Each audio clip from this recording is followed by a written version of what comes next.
here or I'll send you back to the zoo. Granny, don't you hurt my gorilla. What's all yelling about in here? Granny and that ape are at it again.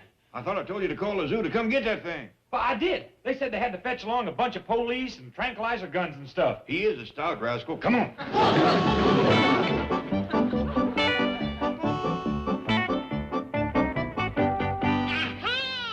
Now I got ya. Stop that bellowing, you ungrateful goomer. We took you out of the cage at the zoo, fetched you home, give you nice clothes, and now you're balked at doing a few chores. Get to the kitchen and mop that floor. Aha! Now you're gonna... Let me go! Let me go! Sounds like she caught him. Let me go! Or he caught her. Let go or I'll tear the hair off your head!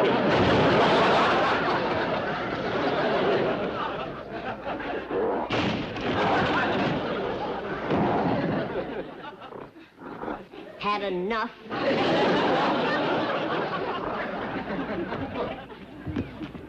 You didn't hurt my gorilla, did you, Granny? You fetch him back and I'll fan his tail till he lights up like a lightning bug. Now, Granny, you and that ape best call it a draw. You kicked him down the cellar steps, he throwed you through the door. Keep this up and somebody's gonna get hurt. Hey!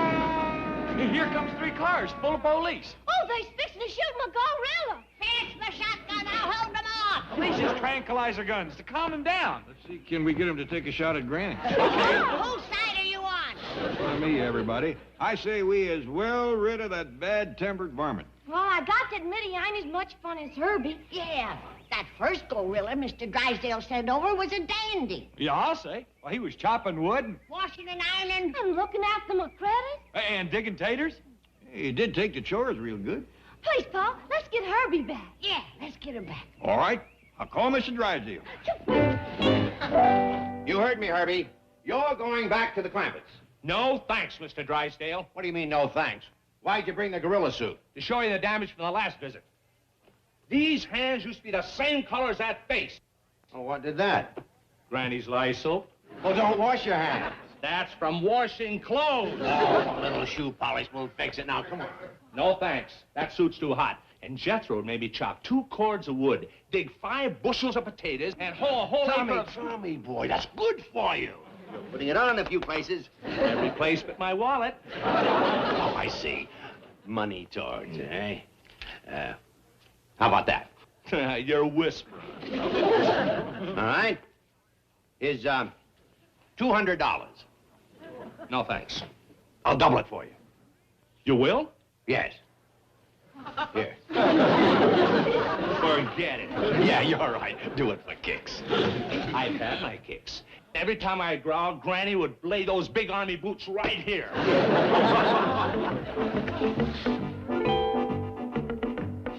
Mr. Clampett and Ellie May are here to see you. Oh, my gosh. Hide this suit. Tell me, have a heart. Jed Clampett has more than $60 million in my bank. If he finds out that Herby wasn't a real gorilla, I'll lose it. In other words, this whole thing is money in your pocket. Tommy, would I send you back to the Clampetts just for money? Mr. Drysdale, for money, you'd send Custer back to the Indians. Drysdale. Just a minute, Mr. Clampett.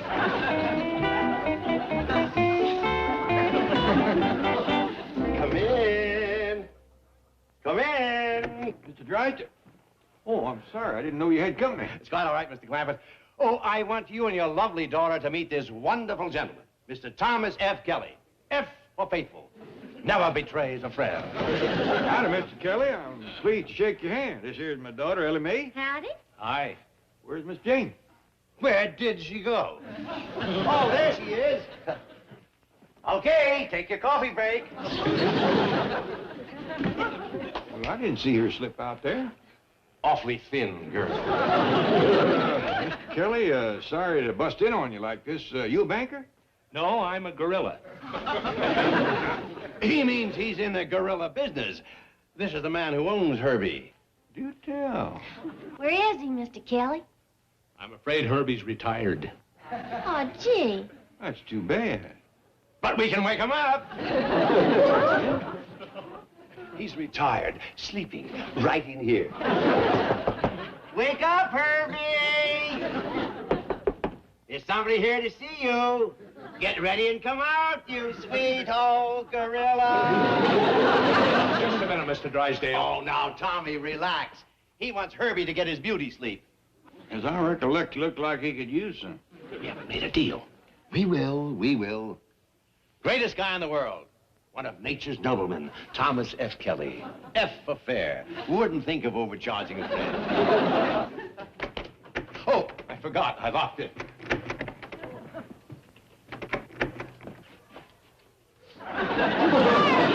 Howdy, Herbie. Hello, Herbie boy. Oh, Herbie's just wasted away to skin and bone. It does appear his hide has some slack in it. Pining away for you folks. You're coming with us, Herbie. Is it all right? Sure, take her home. Her? Oh, I mean Ellie with the gorilla. Come on, Herbie. We take you home and fatten you up on some of Granny's possum soup. Mr. Drysdale and I have some business to conclude before Herbie can leave. We'll conclude it just as sure as this man's name is Thomas F. Kelly. F for fabulous. Do anything for a friend. Fine. That mean gorilla we fetched home from the zoo kind of tore up Herbie's working clothes. Well, if he comes, I'll see that he gets clothes. Good, because Granny just can't abide a bare ape. And they won't be work clothes, and you'll buy them. Listen, Tommy, I don't need you. I'll buy my own costume and put Miss Hathaway in it. You make a great gorilla. Gee, that's the nicest thing you've ever said to me. I wouldn't wear one of these if it got me a proposal from Tarzan. That's true, Hathaway. Are two of my dearest friends going to desert me in my hour of need? Like you said, banker, money talks. But this time, let's hear it loud and clear. How's that? Keep talking. Thomas F. Kelly. F for pink. F for finagler. F for flim-flammer. How would you like F for fist? Okay, but that's all you get. I need the rest of this to buy you clothes. Now, let's go.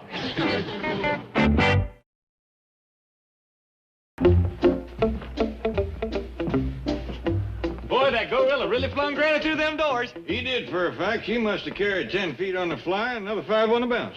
Surprised there weren't no bones broke. Would have been if she'd have caught him.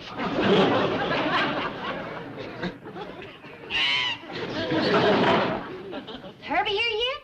Well, no, not yet, Ellie. Well, Granny wants to see you in the kitchen, Paul. All right, you come out here and give Jethro a hand. I'll give him 4 hands. Maybe I've got 10. Fine. Ellie, that little old monkey ain't no help. I'll be glad when Herbie gets back. That scamp could really put out the work. Now, listen here, Jethro. Herbie's my gorilla, and you ain't gonna work him up to a frazzle like you done before. But that's a law of nature. Us smart ones makes the dumb ones do the work. Well, if when you're so smart, you'd know that board looked heap neater if you nailed it on the inside. You didn't have to tell me that. I'd have figured it out for myself.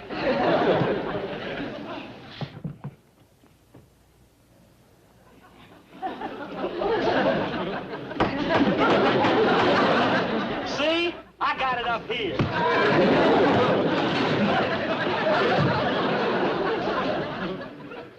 Want to see me, Granny? Yeah, Jed. Do you reckon that gorillas like hoe cakes and sorghum? Well, I don't hardly see how that could happen. Why do you ask? Well, Ellie says that Herbie has thinned down a lot. And I thought I'd try and fatten him up with some hoe cakes and sorghum and my special puree of possum. Take it kind of easy on that rich food, Granny. Them gorillas seems to suffer a heap from heartburn. Yeah. Even that ornery one that we fetched home from the zoo, he went around thumping himself. They is a gassy bunch. Speaking of that varmint from the zoo, he ripped and tore Herbie's good clothes to ribbons. I've been trying to piece them together with your old pants and Ellie's. But I don't know if I'm able to. Oh, Granny!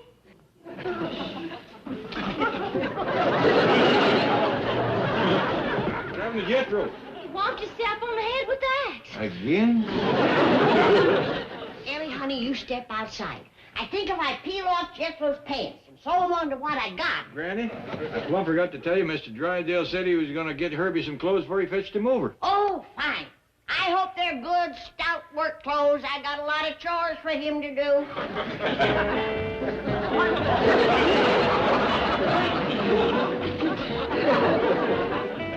This is ridiculous. The Clappers are expecting a gorilla, not King Farouk. That did it. Step out here, I'll wipe up the ground with you, you miserable. Chief, you paid $300 for those clothes he's wearing. And I've got another 300 in that basket of gourmet food and vintage champagne. Now, in all fairness, you did agree to Mr. Kelly's terms. He's to have special food and special treatment, and he's only to stay as long as he enjoys himself. You've got me over a barrel now, Kelly, but you wait. And that's another thing, Chief. In front of the Clabbets, remember to call him Herbie. How did he get that stupid name? It seems that Jethro did some research on the gorilla because he eats only vegetation is called herbivorous. So to them, he's Herbie. Herbie? Right. Herbie, herbivorous. Oh, hi, Mr. Drysdale. Miss Jane? Did you bring, Is this Herbie? That's him. Dog as he is, dressed fit to kill. Remember that. Hey, everybody, Herbie's here.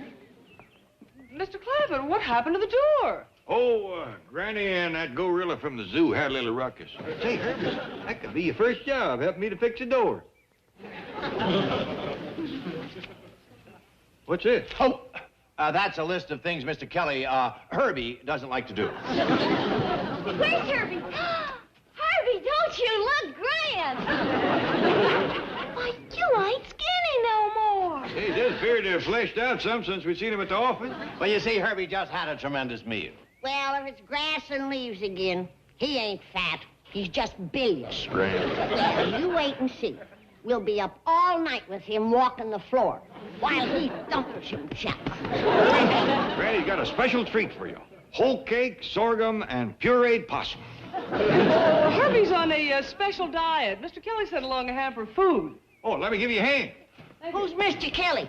Well, he's the man who owns Herbie. Ain't my victuals good enough for his dooted-up ape? Oh, yes, too good. You see, Herbie's not used to such rich, delicious food. Well, he'll need something to stick to his ribs when he's done with his chores. Don't you shake your head at me. I still got that hickory stick. Now, Granny, don't go to squabbling right off. All right. Whose suitcase? Oh, this is Herbie's. He brought along some sports clothes. Sport clothes? Yes, Bermuda shorts and other casual attire. He's quite fond of fun and games. By the way, Granny, can Herbie have a room of his own? Would you like to go swimming in a cement pond, Herbie? Do you know how to swim? Well, you might learn how if you watch me. Would you like that?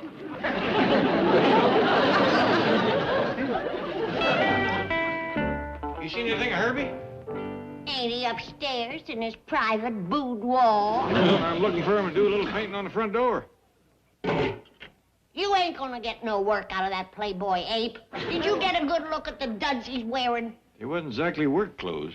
Why, he looks like a hairy diamond Jim Brady. Granny? Mr. Drysdale said Herbie's going to have his lunch out by the cement pond. And that's another thing that riles me. Him bringing his own victuals like my cooking wasn't good enough. Granny, maybe it's special gorilla food. Yeah, a lot of like leaves and roots and stuff. You mean he'd rather eat leaves than my puree of possum? Well, reckon so. Why, that big ornery no good. Granny, I hefted that fancy basket of victuals that Mr. Kelly sent along, and take my word for it, it ain't leaves.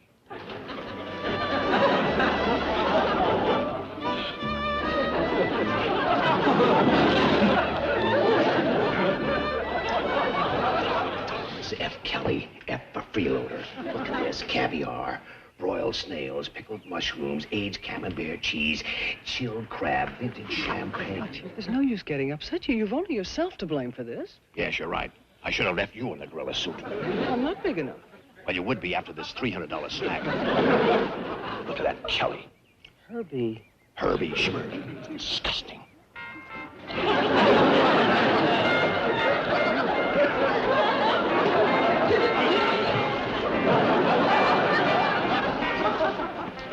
See that, Herby?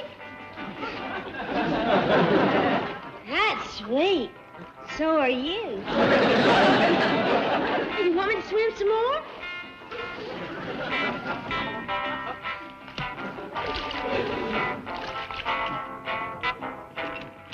Don't look, Chief. It will only aggravate you. This is too much.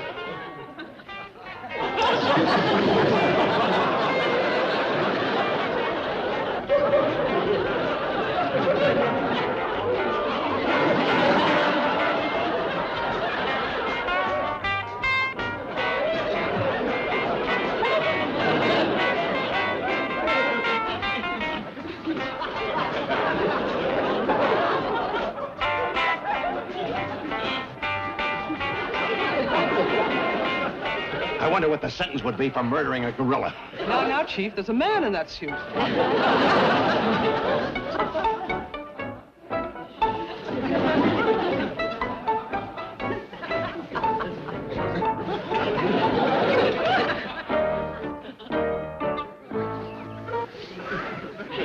Luncheon is served, Herbert.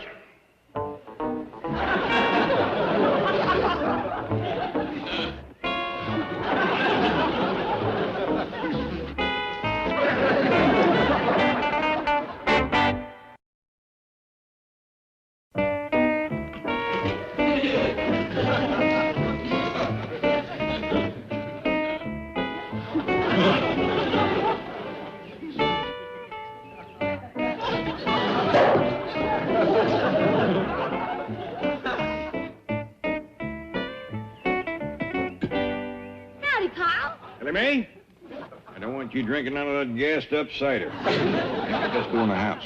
Well, Herby and me was fixing to have victuals. Granny has got your lunch in the kitchen. Well, I'd rather eat here. Granny ain't in the mood for no more turn-downs. Now, scoot. Do like I say. Yes, sir, Paul. Herbie, I'll give you a little advice, man to monkey. You done push Granny about as far as she'll push. Any more, and she'll turn your hide as pink as them rompers. Bye, Granny. I'll see you later. Are you hungry? Starving. The sight of all that delicious food has made me ravenous. Yeah. There ain't nothing tastier than puree of possum. Sit down, have some. No, wait a minute. I didn't mean... no, Oh, very good, Lizzie. I cooked up pretty near 3 gallons. Figured the gorilla for a whole gallon, but he's got his own kettle. Well, you see, that's just it. I promised Herbie I would eat with him out by the pool. Are you saying you'd rather eat with that ape than me? Oh, no, of course not. Are you saying that his victuals is better than mine? Granny, there's nothing in the world like your puree of possum. Believe me. Sit down. You can have the 8th gallon. Oh, Ellie, I'm going out to find Jeff. Here, you dish up Mr. Drysdale a great big heaping heaping of possum. And make sure he gets plenty of giblets. Maybe you'll get the left hind foot. That's good luck.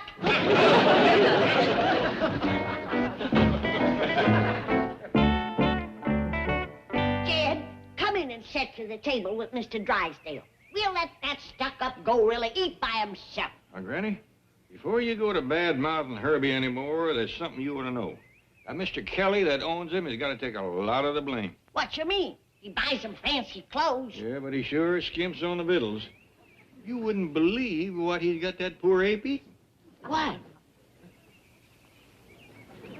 Snails, toadstools, spiders. No. Yeah, Spiders? great big red ones. Herbie was sitting there cracking their bones trying to get at the marrow. That's terrible. But where he really saved money was on the cheese. Bad, was it? Boiled rotten. If Herbie hadn't had the wind at his back, he'd never got it up to his mouth. I hate to see an animal mistreated. Me too. Granny, I got a notion. Why don't we buy Herbie from Mr. Kelly? By dingies, I like that. We'll get him into some good work clothes and make a self-respecting ape out of him.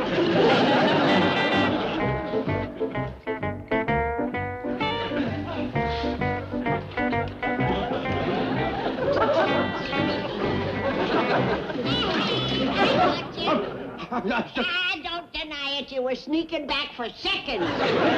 Yes, that's it. Granny will fetch it. Come sit down. I want to talk to you. Oh, what about?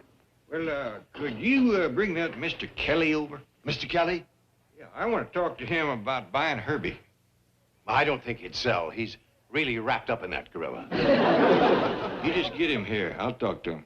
Well, that's going to take a little thought. Here, you can eat while you're thinking. My doggy, she gave you seconds, thirds, and fourths. The left hind foot is in this batch. Thanks, I'm going to need it. Their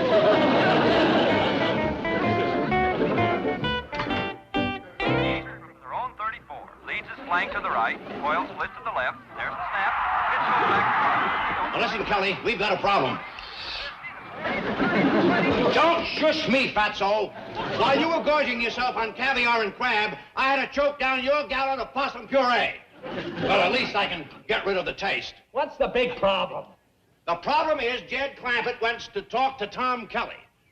No problem. I take off the suit. He wants to talk to you about buying Herby. Still no problem. I take it off. You put it on. Clampett makes me an offer. I turn him down. Great. Then you put me in the car, take me away, and we'll be through with this whole miserable business forever. Oh, Tommy, baby, I love you. Now, come on. We can change in my garage next door, and you take my car.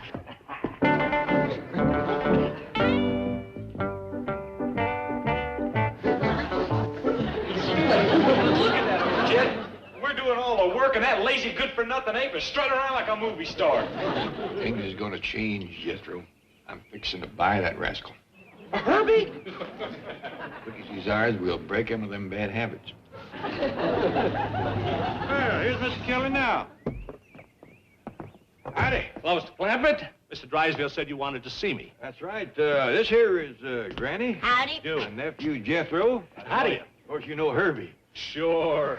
I wouldn't hug him if he fed me spiders. Well, Mr. Kelly, I'll come right to the point. We'd like to buy Herby. Oh, Mr. Clampett, I couldn't sell this wonderful animal. Besides, gorillas are very expensive.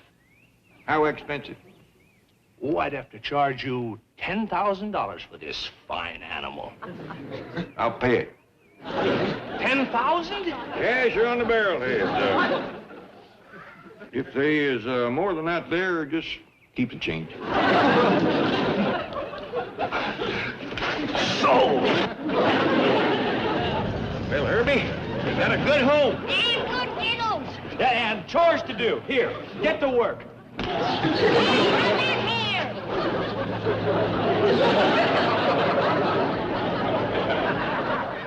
Well, there's the first bad habit to break him of, chasing cars.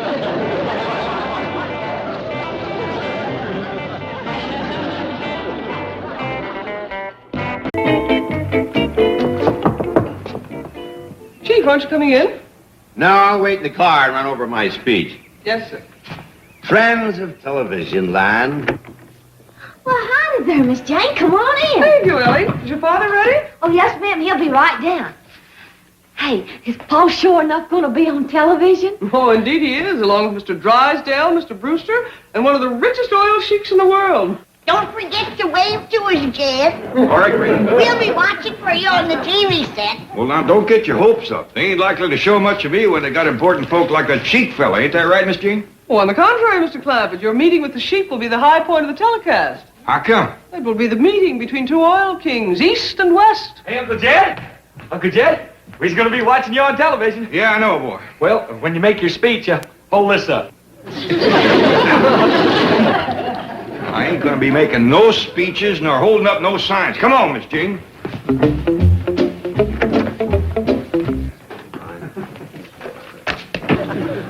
Well, it's almost time to go on the air. Are there any further questions? I have a question for the sheik. How many wives do you have? Oh, now, that... I have 240. However, now that I am associated in this American oil venture, I hope to be able to afford many more. How do you feel about that, Mr. Clampett? Well, with that many wives, a fella could be pretty sure of coming home at night and finding at least one in a good mood.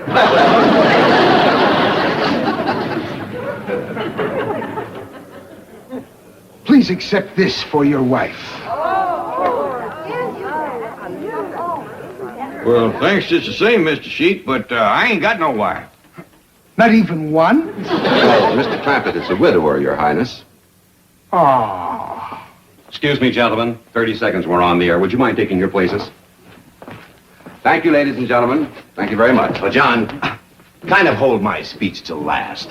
Speech? Well, just a few off-the-cuff remarks, but very dynamic. Makes a great climax. Well, Mr. Rooster, 10 seconds. Oh, thank you. Good morning, ladies and gentlemen. This is Bill Baldwin speaking to you from the boardroom of the OK Oil Company, which is today the scene of a very important news event. The meeting of two oil kings. Mr. J.D. Clampett of Beverly Hills. Look, there's Uncle Jed. Looky, Duke, it's Pa on the television. Wave, Jed, wave.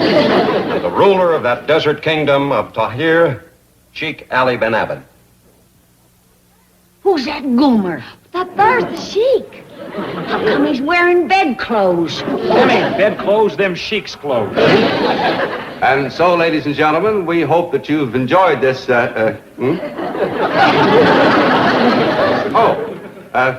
and now a few words from the distinguished president of the Commerce Bank of Beverly Hills, Mr. Melbourne Drysdale. Mr. Drysdale? 5 seconds. 4, 3, 2, 1, cut. Friends of television land, as a behind-the-scenes participant in this new oil venture, I've been asked to say a few... Where's everybody going? I haven't even gotten started. What about my speech? Go right ahead, Mr. Drysdale. I'm listening. Miss Hathaway, did you see what happened? Now, Chief, no tears. You don't want your mascara to run. You looked handsome, Jed. But you forgot to wave. Well, I remember next time. What happened to Mr. Drysdale? We never did see him. Well, it seems... Uncle Jed! Huh? Uncle Jed, a present just come for you from the Sheik. Well, open it up. Let's see what's in it. Oh, this ain't it. This just come with it. Yeah, the real present's outside. Well, fetch it in. Come on in.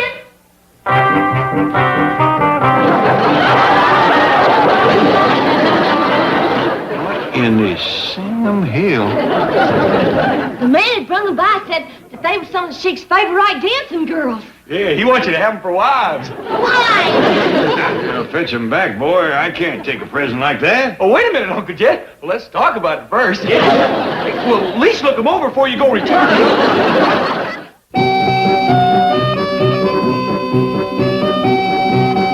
that! No more hoochie-coochie. No more squirming. Stop that wiggling. Hold it. Now you stay right here.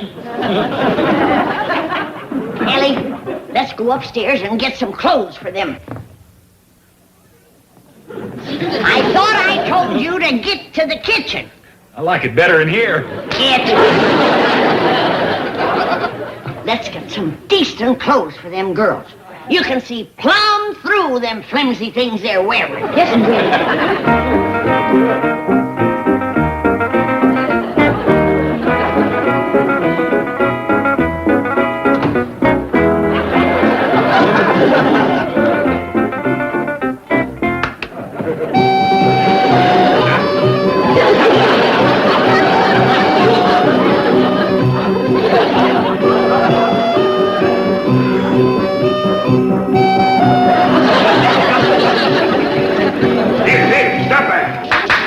Hey, Uncle Jed, if you're wondering on what to get me for my birthday, well... Never mind.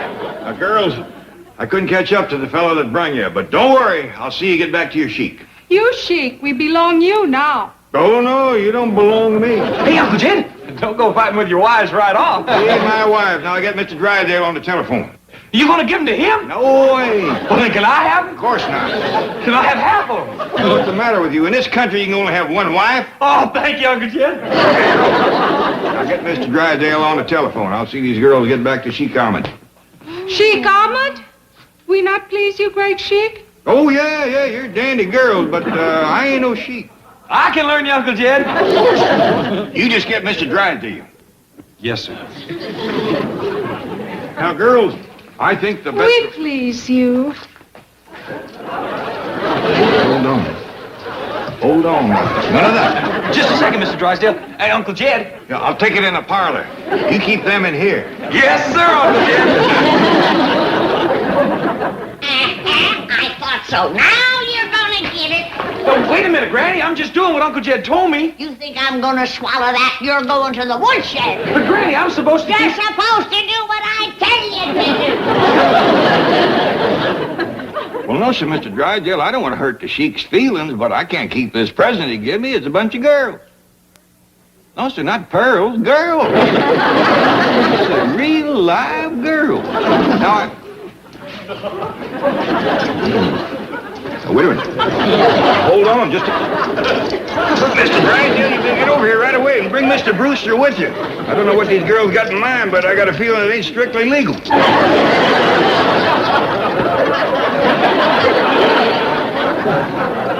Now, let's consider this problem calmly. Above all, we must not offend the sheik. I agree. So, what's the solution? Simple. Jed Clampett keeps the girl. Oh, I don't mean permanently. Just until the sheik goes home a happy man. Then we split them up.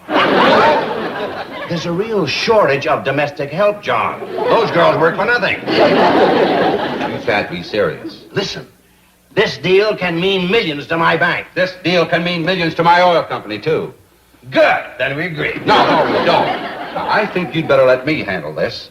I let you handle my television appearance. A $40 makeup job down the drain.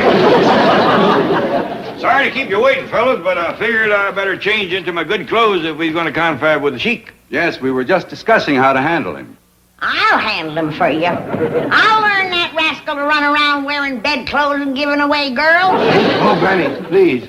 The sheik cannot be insulted. Just give me half a chance. Why don't you go help Ellie Mae change into a nice dress? She's done changed. Well, then check on the dancing girl. I got him locked in my room. Well, then check on Jethro. I got him locked in his room.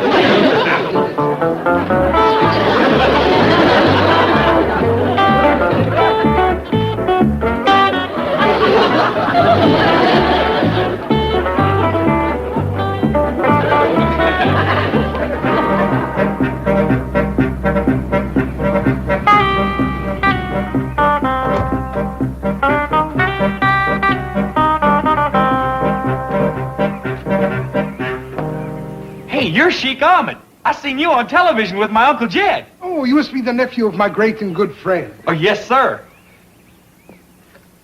Please accept a small gift as a token of my esteem. Well, thank you. It's awfully nice of you, but ain't you got any more presents like you give my Uncle Jed? Oh, you mean the dancing girls? Yeah, that's it. Man, I mean, they got rings, cufflinks, neckties, back right off the map. I'm delighted that my gift has found such favor. It sure did. Hey, come on in. Boy, would I like to be around your place at Christmas, just to help wrap. Palace of my brother is very... By the beard of the prophet, what a vision of delight. Never have these eyes beheld such enchanting beauty. Who is this divine enchantress? Oh, you don't mean my cousin, do you? Oh, her face is so fair as to confuse the sun. Her hair a cascade of golden moonlight.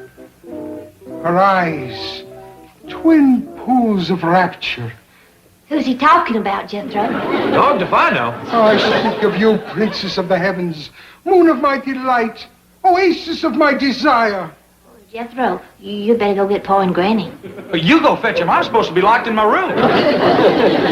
Oh, she flees like a gazelle, and with her goes my heart. Tell me, my son, is she free to reign over my harem? Huh? Don't tell me she's wed to another. Oh, you mean married? Heck no. Uncle Jed's been trying to get her hitched up. There's Granny. Excuse me, Mr. Sheik.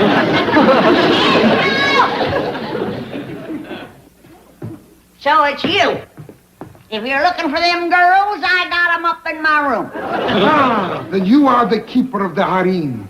I'm the keeper of everything around here. I would pay any price for the young gazelle that was here a moment ago. You will? 1,000 pieces of gold, 100 goats, 50 of my swiftest horses. Sold! I'll catch him for you.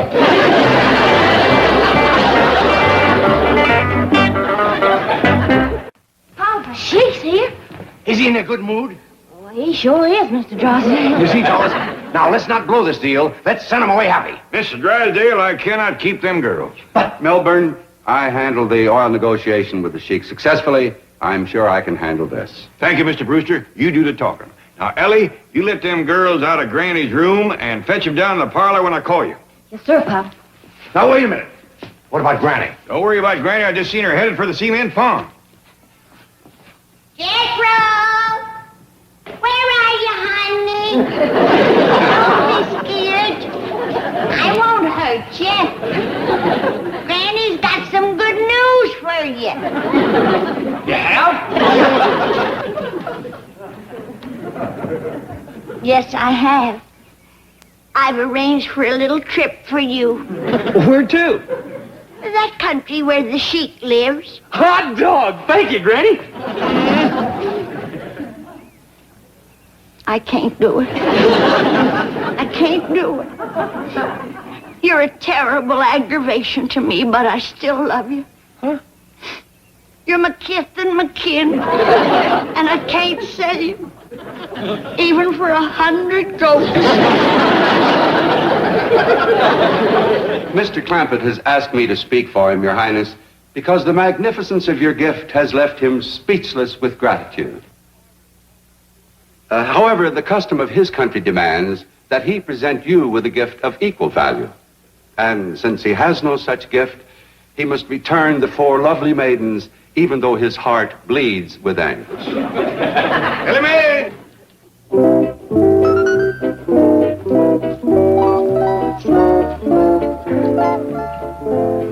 Let my brother's heart bleed no longer. He does possess a gift equal to mine. I do? What's that? This sparkling gem, this dazzling beauty. Oh, but Mr. Sheik, this here is my daughter, Ellie Mae. Sheik Ahmed, surely you're not suggesting that Mr. Clampett trade his daughter for your dancing girls? Of course not. I will add into the bargain 1,000 pieces of gold, 100 goats, 50 of the swiftest horses. Hold on. Sheik Ahmed, this is not a... Gentlemen, let's hear the man out. I think you and the girls better wait in the hall. Mr. Sheik, I reckon you do things a mite different where you come from, but my daughter ain't for sale at no price. You're a shrewd bargainer, Mr. Clampett. But hear me out. I will also give you 200 sheep. Hear that? Have you fellas priced lamb chops lately? Are you out of your mind? He's been wanting to get Ellie Mae married. The Sheik's a good-looking fellow. With a little haggling, I'll bet we can get him up to 400 sheep.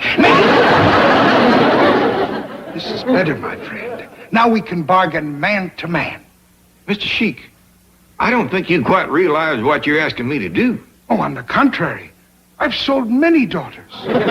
Didn't you say? Yes, but not at the price you are asking me to pay. Well, Mr. Sheik... Very well.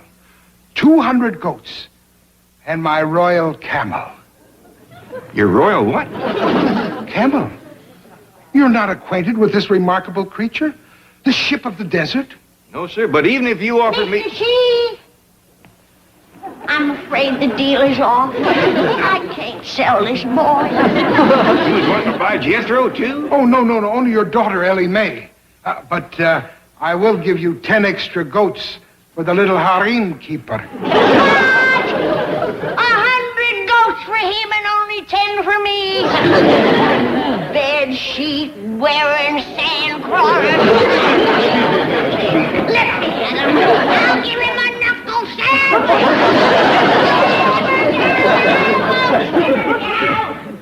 Never have I had such difficulty buying a simple little thing like a wife. You really want my cousin Ellie when you got all them pretty dancing girls? My son, I would pay any price for your cousin. Mr. Sheik, let's you and me do a little talking.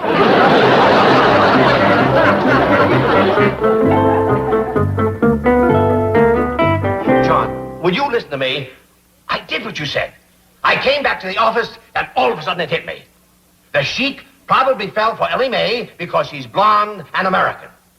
So we substitute another blonde American girl. But I got one, and she's here now. Come in, Miss Hathaway.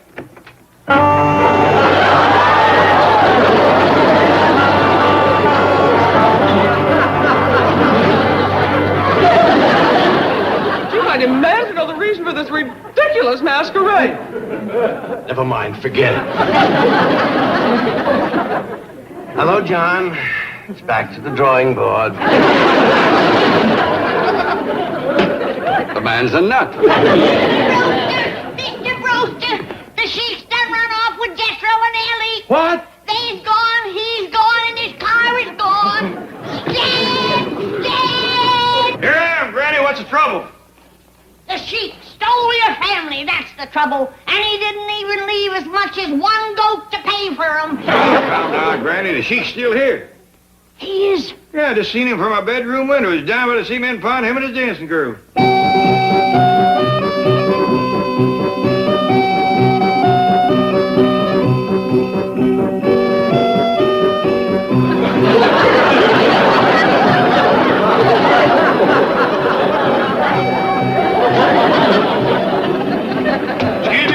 Could I talk to you for a minute?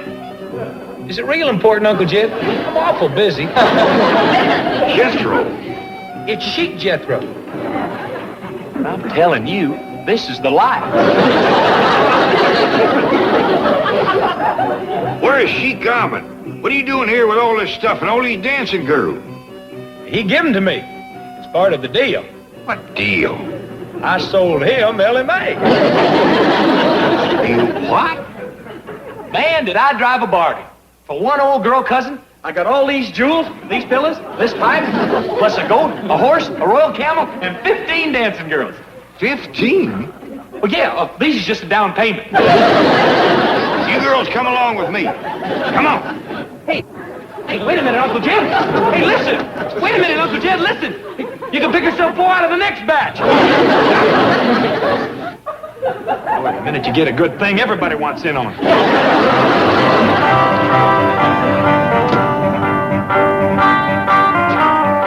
Ellie Mae! Where's Sheik Ahmed? In the trunk yonder. I had to work him out before he'd fetch me back. Now I'm gonna get Jethro. Sheik Ahmed! Mr. Brewster, please. You may have all my oil. You may have anything. But free me from the clutches of that American wildcat. You're safe. She's gone, Sheik. Hold on, Mr. Sheik. Here's your girls back. Bilagel! Bilagel! Bilagel! Bilagel! ماذا بني أعمل في الجن الملكي؟ هاتوا امشي! This stuff to you. Bye. Good riddance, Jed. Remember that fancy livestock he promised you? Yeah? Miserable. How do you know? Take a look.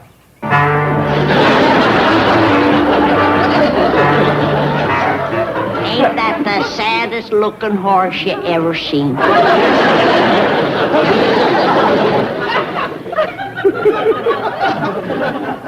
Pitiful. Pitiful.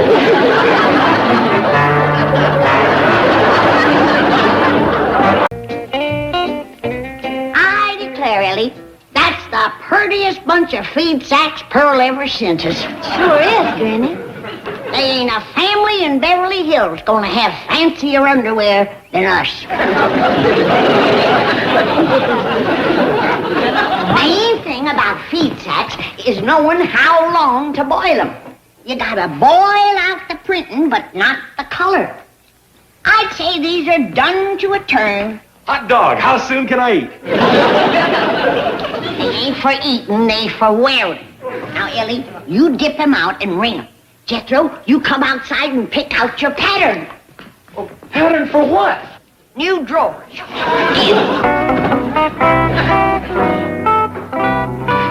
Ellie Mae, where's Granny?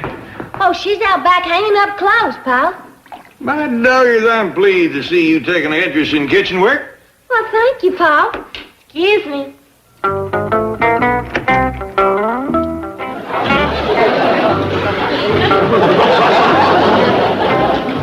Good thing that girl is pretty. Her cooking is pitiful. Ellie, I kind of favored these barley sacks for you and me. It's a pretty piece, and the goods has a real expensive feel to it. Granny, there's some new neighbors moving in on the first side. Let's all go over there and tell them howdy and make them feel welcome. You and me can help them unload and settle in. Yeah, and take us some hot bills. Well, no, let's just get acquainted first. See what they need. Well, come on, Granny. I ain't wasting no more of my time trying to be friendly to those snooty Beverly Hills people. Well, Granny, we ain't met them yet. We don't know that they snooty. They's rich, ain't they? Appear to be. Well, then they snooty. Well, Uncle Jed's rich, and he ain't snooty. You pick out a pattern. Granny, I don't hardly think that it's right for us to judge a woman without... A woman? Is that who's moving in? Well, I seen one come out of the house and get into a big limousine. Take me around back, you jerk. I can't knock on the front door of a mansion like this and ask to use the phone. I am not employed to drive servants to servants' entrances. Oh, come on, Reg, and knock off the protocol. My feet are killing me, and I've only got one day to fix the house for Mrs. Carrington. You're the housekeeper. That's your problem. Okay, you cab stand reject. You've been asking for this. Climb out and get him up. Save your threats, Agnes. I do not scare easily. Listen, Reg. How'd you like to take me for a drive tonight? We can park on Mulholland and, Okay, get in. I don't scare easily, but that did it. Big limousine just pulled around the house. Must be that new neighbor woman. Yeah, that's her, all right. She's headed for the back door. Good. Ellie, you go get Duke. We'll give her a big Beverly Hills welcome. Beverly Hills welcome? I'll slam the door in her face and Ellie'll sick the dog on her. Howdy, ma'am. How do you do? I'm sorry to bother you. I'm opening the house next door and the phone isn't connected yet. Could I use yours, please? Why, you betcha. Yonder it is. Help yourself. Thank you so much. Jed, did I hear her say please? Please and thank you. By the way, ma'am, we is the Clampetts. This here is Granny, and I'm Jed. Well, I'm pleased to make your acquaintance. Just call me Aggie. I've got to phone the market. There isn't a bite of food in the house. Oh, we'd be pleased to share victuals with you. Share what? Victuals, food. We'd be glad to fetch something over to you. I know that it's a chore to cook on moving day. Oh, well, that's awfully nice of you, but I love to cook, as you can see. Believe me, after cleaning a big house all day, cooking is fun. You clean the house? Morning till night. But a little honest work never hurt anybody. Market, I'd like you to send over an order and charge it to Mrs. Philip Brentwood Carrington III. Like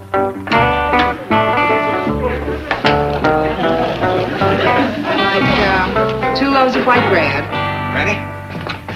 I think you gotta admit that Mrs. Philip Brentwood Carrington III ain't your average run-of-the-mill, everyday rich Beverly Hills society woman. Yeah, a grand name like that. And she says, just call me Aggie.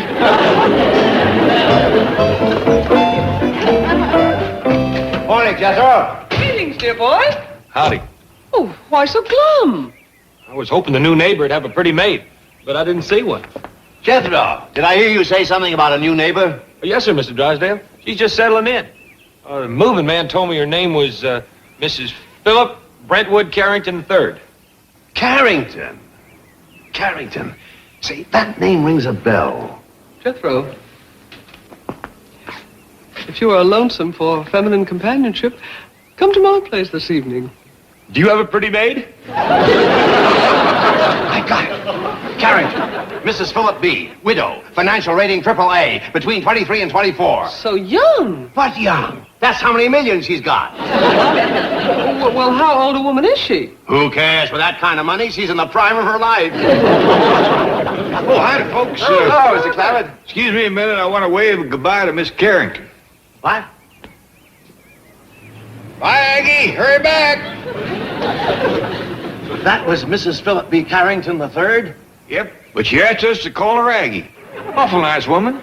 Come on in. Chief, you're trembling. Romance does that to me. Romance? Jed and Mrs. Carrington. They're perfectly mated. 50 million and 24 million. Oh, marriages like that are made in Fort Knox. Chief, that's heaven. It must be. When may I have something to eat? When the market delivers the groceries. But I'm famished. So go pick them up. I am not employed to do marketing. Look, Field Marshal, I can't cook them if I ain't got them, right? You're slashing my boots. How can Mrs. Carrington abide such a slovenly domestic? Oh, you ought to see the domestics next door. A cook and a caretaker straight out of Tobacco Road. He hasn't shaved in a week and she wears army shoes. You should apply for work there. You'd fit right in. Reg, why don't we stop this bickering? Why don't we just step outside and settle this man to man? Well, for one thing, we're a man short. Fake it. Come on. Don't get run over by a shopping cart, Tarzan.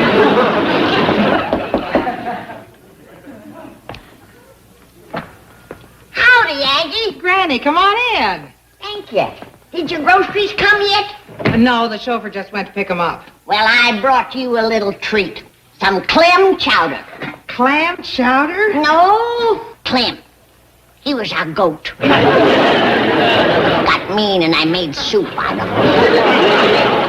Yeah. Thanks. Go ahead and eat some if you want to.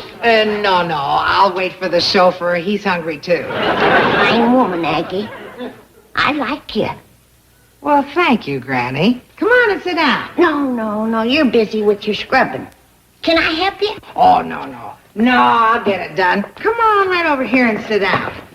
Oh, my dogs are killing me. Ah. A woman with a big mansion like this and all them millions, I'm surprised that you ain't got 4 or 5 scrub women and maids a-helping you. Mrs. Philip Brentwood Carrington III does not throw her money around recklessly. I'm glad to hear you say that. Jed feels the same way. Jed? My son-in-law. You met him this morning. Oh, the fellow with the, That's him. The good-looking one. Yeah. He's a widower, you know. Really? Hard worker, just like you. Morning till night taking care of that big place. You can't hardly find a man like Jed no more. Not in Beverly Hills. I hear you're a widow. Yeah. Where'd you hear that? Mr. Drysdale. Oh, he says he knows all about you. Says you're a fine woman. Well, who is he? What's he do? He's a bank president. He's over to our house a lot. Comes over to talk with Jed about all of his millions. You ought to get better acquainted with Jed. He's a fine catch. Uh-huh. That man can do anything. Pick a squirrel out of a tree at 200 yards. Put an edge on a plow that would cut through a hickory root. Plays the harmonica. Makes his shoes. Sounds like a real winner. Come on over and get acquainted. Oh, I'd like to, but I gotta... Oh, my back is killing me. Rheumatiz? Well, something like that. You come on over, honey. I got some medicine that'll fix you up. Make it myself. Is it any good? Good! I've had rheumatiz for 40 years. Loved every minute of it.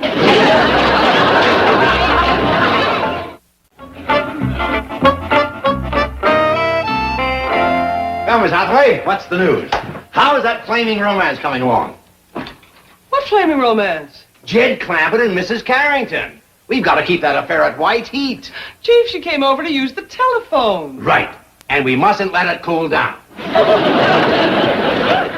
By George, I've got a great idea. Let's have the wedding here in the bank. Wedding? Yes, they can be married in the vault. Or better, or worse, for richer or richer. Get a hold of yourself. Oh, excuse me, I'm an incurable romantic. The fact is, we don't even know what Mrs. Carrington looks like. Well, she's beautiful, terrific figure. How do you know? I've got her picture right here. That is a financial report. Yeah. Isn't she lovely? Look at that cash on hand. What a figure. Chief, I'm becoming seriously concerned about you. Your obsession with money is reaching psychotic proportions. And look at those tax-free municipals. Chief. And of course, after they're married, we'll get some great tax benefits from... Chief! You need professional help. Okay. Hire anyone you need. I want the biggest wedding in town. Now, in the meantime, you go on up there and you start playing Cupid. If you can get those two married, by the time we post statements on Friday, there'll be a big bonus in it. I don't want a bonus. I'm not offering you one. The bonus is for me.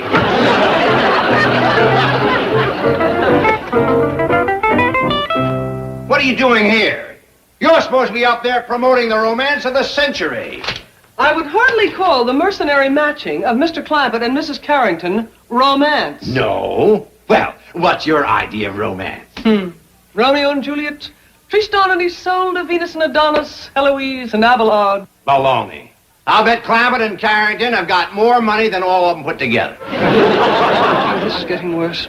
Please, let me call a psychiatrist. What for? Two people can have all the money in the world and still not be happy. I think you'd better call a psychiatrist. You're cracking up. First, drive me to the Clampetts. We've got to keep fanning those flames of love. You don't know the meaning of the word. If people are in love, they can be deliriously, ecstatically happy without a penny to their name. I'll drive. You lie down in the back seat. No trace of that goat, Granny, but he'll probably turn up around supper time. You can bet on it. Sit down. I want to talk to you. What about? About that fine, big, strapping, hard-working, rich widow woman that moved in next door to us. Granny, you ain't gonna commence matchmaking again, are you? Of course not. She can have her pick of any man in Beverly Hills. Then let her do the picking. She'll get snapped up quick enough. A woman like Ms. Philip Brentwood Carrington III don't have to beat the bushes with no stick to get herself a husband. Who you pouring that for? Oh, that's for Miss Carrington. I think she's going to drop over. She will if she drinks that. She'll lay there for a spell. Hi there. Well, Aggie, Jed was just talking about you dropping over. Howdy, man. Don't let me interrupt anything. Oh, no. Jed was just leaving to go upstairs and shave and change his clothes. Ain't you, Jed? Well, I reckon I am. Excuse me, ladies. I thought I'd give that rheumatism medicine a try. It's right here. Sit down. Well, what do you think about Jed? Handsome devil, ain't he? Well, he's all right if you like that rugged type. You will. You will. Bring the flowers and candy, will you? I've got the jewelry and perfume. Chief, may I point out that Mr. Clampett may resent your implication that he doesn't know how to court a woman? Well, he doesn't. Not a woman like Mrs. Philip Brentwood Carrington III. She's used to being showered with gifts and attention. We've got to get those two lovebirds to the altar before estimated tax returns are due. I suppose the ceremony will be performed by a CPA. Can they do that? Howdy, folks. Come on in. Thank you. There, I see you're wearing your Sunday best. Are you planning to call on Mrs. Carrington? Oh, as a matter of fact, she's sitting out in the kitchen jawing with Granny. Oh, good. What's all this? Flowers and candy? Who first? I think I'd better let Mr. Drysdale explain that. Well, actually, they're for you, Mr. Clampett. Me? Yes. Mr. Drysdale, You see, here in the city, things move at a faster pace than you used to back in the hills. Now, back there, if you liked someone, you'd probably invite them to take a walk on Sunday afternoon, shoot them a rabbit or something. But out here, you have to shower them with gifts and attention.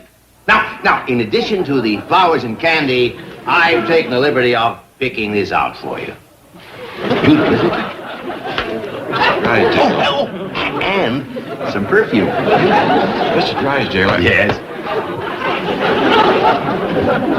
Just shoot me a rabbit.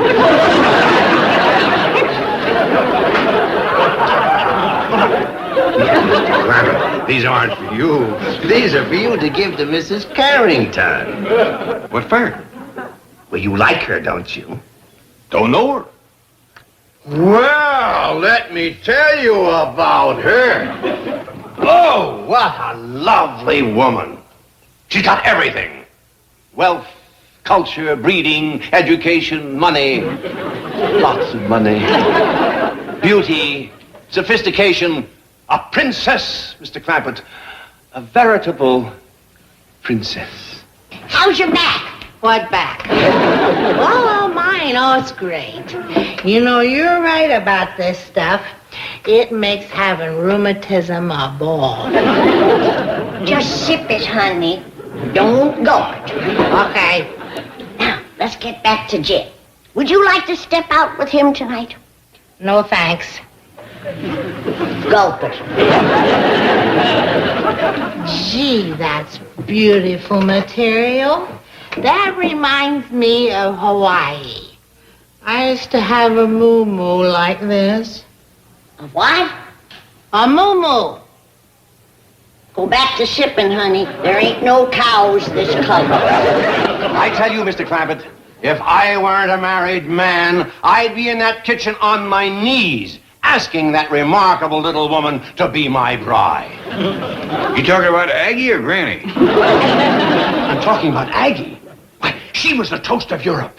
Every man in Paris was after her. No offense, but they must have been kind of short of women. Would you like to wait in the car? No, I'm enjoying this tremendously. Now, Mr. Clampett, think of your daughter, Ellie. Think how wonderful it would be to have a mother like Mrs. Carrington. Who could teach her the social graces? Mold that child in her own image. Why, in a little while, Ellie would be just like her. Sweet, refined, a perfect little lady. I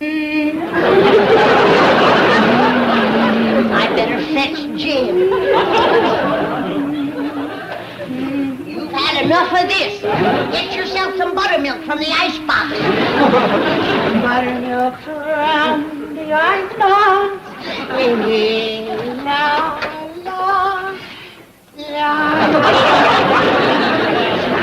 Flowers. No.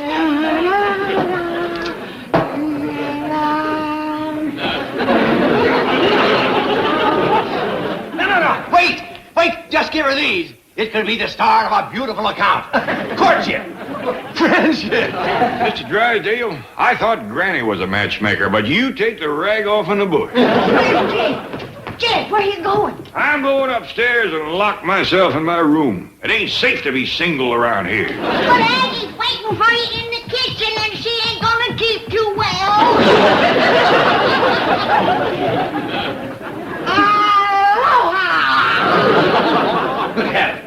Who are you? I'm Milburn Drysdale. Milby, baby. I'm your Aggie. These gifts. Oh, that's awful sweet of you, honey.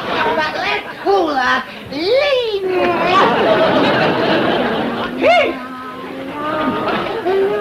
Agnes, you are to come home immediately. Mrs. Carrington just arrived. Who? Oh, no, moneybags to go peddle her papayas. I have just snagged me a rich banker. I'll never know what he sees in that woman. It's gonna be hard to break the news to Miss Drysdale.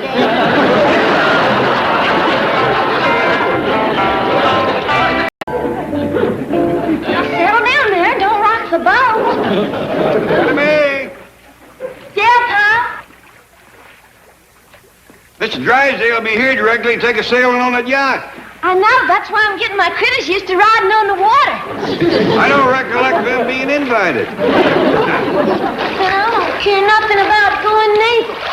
Now, Ellie, you're the main reason I'm thinking of buying this yacht. What you mean? Well, according to Mr. Drysdale, here is a bunch of high-quality young fellas sails around on them boats. Oh, are you aiming to get me married off? Well, I wouldn't put it as blunt as that, but if the right fella come along, I ain't aiming to sick the dogs on him. Well, Jethro says I'm too old to get a man. Well, Jethro knows a heap of book learning, but when it comes to courting and romance, he's about as bright as a smokehouse at midnight. Who's that, Uncle Jed? Nobody. You get yourself into a nice, pretty dress. Yes, sir, Pop. I see you're all ready to go. Oh, yes, sir. How about Granny? Well, she's changed her mind. She says she ain't going out on no ocean or no yacht. I just had her talked into it. I know you did. Whilst I was helping her pack victuals just now, throwed in a few clinchers myself. Like what? Like I says, nothing to be scared of, Granny. Even if you fall overboard, I'll save you. I says, heck fire. I can swim faster than any old shark. Nice going, boy. Thank you. Then I says, even if the shark gets to you first, he's going to think twice before he goes to gnawing on a tough little old bony piece of meat like you. I bet that made her feel good. You thought so, wouldn't you? But it was just about then that she said she wasn't going. Well, I go talk. Hey, you want me to help? No, you've done enough. Oh, Uncle Jim, here's something that might cheer her up. Tell her that even if the shark does get her, it's quicker than drowning. I remember that. Oh, and we all gotta go sometime.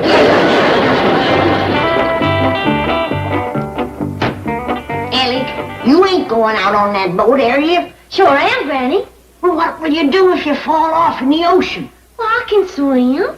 Ain't you ever heard of sharks? Of course I have. Well, what will you do if you meet up with one of them? Nothing I can do. Pa says I can't bring home no more critters. Foolishness. Foolishness, that's what it is. The whole family's gonna get et up. Them sharks is gonna be having clampet chowder. What's this I hear about you not coming with us? Jed, hill folks don't belong on no ocean. Granny, you done let Jethro scare you. Mr. Drysdale said being on one of them big yachts is just like being in your own house. And I've saved myself a trip. I'm done here. Mr. Drysdale said there's a lot of fun on them big yachts. You can fish off them.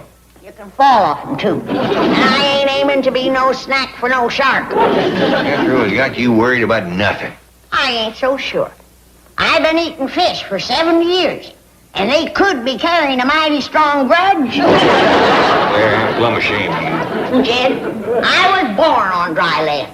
I was raised on dry land. And when my time comes, I aim to go on dry land. But that's just it. You know the good Lord is looking out for you. He'll decide when it's your time to go. When I go is up to him. Where I go is up to me. Howdy, Miss Jane, Mr. Drysdale. Come on in. Thank you, Jethro. Good to be aboard. Everyone ready, Jethro? No, ma'am. Ellie's still getting dressed. Oh, I'll go up and see if I can be of some help. Hey, Mr. Drysdale, are you in the Navy? No, lad. These are merely yachting togs. Though I do have the look of a sea hawk about me. Admiral Drysdale, born to command. Go braid in his sleeve, and I'd look every inch the skipper. Well, I thought I heard company. Howdy there. Hey, Uncle Jed, is Mr. Drysdale going to be the skipper of your yacht? Well, now... No, of course not. Here's our skipper.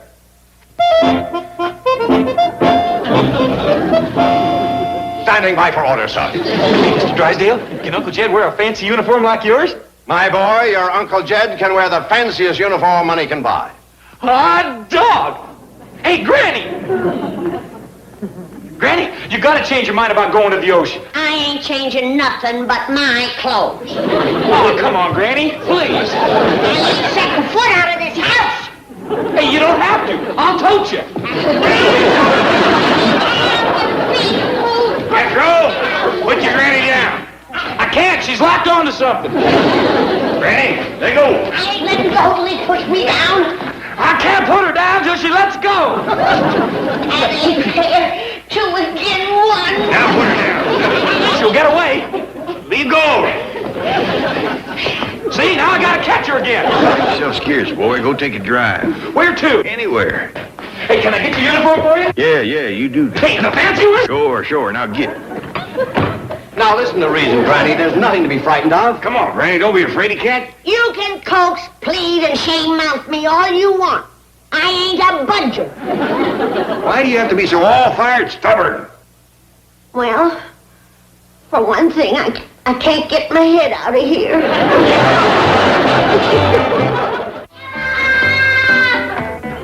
See you later, Granny. Surely you don't intend to leave her like that. Of course not, but that stair railing might be just the holder we need to lead that little mule to water. We're supposed to meet the yacht people at the harbor at 11. Well, you and Miss Jane go on ahead. Granny ain't likely to back down in front of company nohow. Well, how will you get to the yacht harbor? The truck? Oh, no! Oh, I mean, it would be much better if you arrived in my limousine. How come?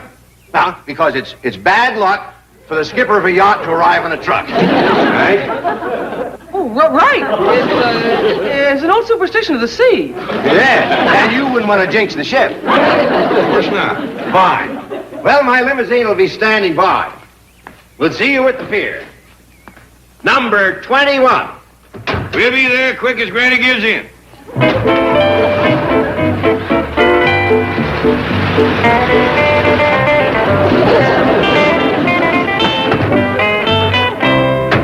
Uncle Jed, wait till you see the uniform I got for you. You're going to make Mr. Drysdale look like a plucked chicken. How? Granny's got her head caught in the stair rail. Yeah, I know. She says if we'll get her loose, she'll go down the boat with us. It worked. Come on, you. Hey, Granny, how'd you get your head in there? Never mind that. Let's just get it out. I think it'll go through if I put my shoulder against it and shove. No, boy. Maybe it'll help if I butter her head. Never mind, Ellie. How about I turn her sideways and try yanking the rest of her through this way? I think the best plan would be to spread these bars a mite. All of them? No, just these two. Oh. That's a ticket. Fine and dandy. Here, Uncle Jed, put on your uniform. I believe I'll pass that. Oh, please, Uncle Jed. Yeah, come on, Paul. Well, all right. While I'm doing it, you call up to Drysdale, tell the chauffeur we's ready for the limousine. Limousine? According to Mr. Drysdale, showing up in one of them is good luck. Let's do it. He's gonna need all the luck we can get. Hey, can I drive it? Well, I reckon that'd save him a heap of trouble. I'll go fetch it. And leave the truck over to their house. Miss Drysdale might want to drive into Beverly Hills.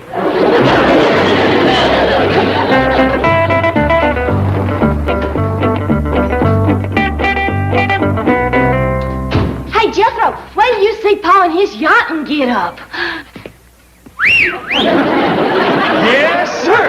I told you it was a doozy. Where'd you get this outfit, Jethro? Over to the movie studio. What you call the wardrobe department. Got a fancy for fishing and the like in it. I reckon so. It's the only one they had in your size. Come on, Granny. I'm coming.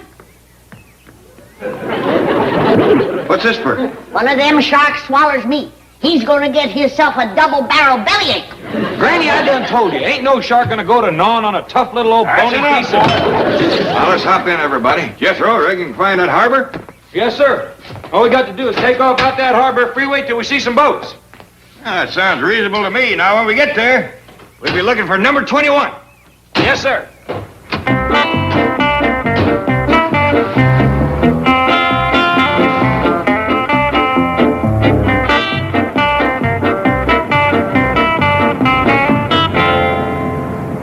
Yonder's a bunch of boats. Reckon it's one of them?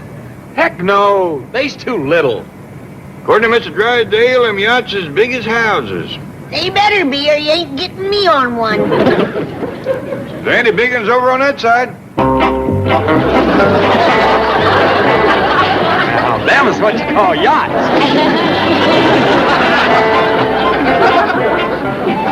Keep your eyes peeled for number 21, everybody. Here she is, Uncle Jed. Number 21. Looks like a dandy big yacht, Granny. Yeah, but if you ask me, it ain't strictly brand new. Maybe not, but they got a lot of hired hands cleaning it up for it. Nice-looking fellas, too. It ain't easy to get into this yacht harbor. Yeah. For a minute, I thought that feller at the front gate wasn't gonna let us in. Well, he sure changed his tune when he seen Pa. I'll say he did. Fell all over yourself being polite then. Saluted and everything. Well, you got to remember, they's hoping I'll buy this boat. Folks is generally extra polite when they're trying to sell you something.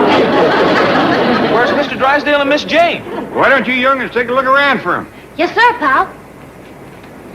Jed, why do you suppose Mr. Drysdale is so all-fired head up on you buying that boat? Well, for one thing, he thinks it's a chance for Ellie Mae to meet some young fellas of high quality. Don't look now, but I think it's working already. What you mean? There's a couple of boys looking down at us. They must have spied Ellie because her eyes are bugging out like a bullfrog. Is that an admiral? That's an admiral. Let's get the OD. You know, Cliff, it's quite a feeling of responsibility. What's that? Being the senior officer aboard this ship. Say, that's right. With the skipper and exec both ashore, you're in command. Worried? Not a bit. The ability to command is something you're born with. Either you've got it or you haven't. Let's face it. Sir! Beg pardon, sir. Just a moment. Let's face it, Cliff. I've got it. All right, men, what is it? There's an admiral about to come aboard, sir. Very well, you may return. An admiral? Are you sure? Well, sir, he's got a whole sleeve full of gold braid. Yes, sir. He's got like that, and then like that, and then like that again. Isn't that an admiral? That's an admiral. Oh, boy, is that an admiral. We can't find hiding to hire, Mr. Drysdale. Maybe he's already on the boat. When I go up and have a look, y'all wait here in case he shows up.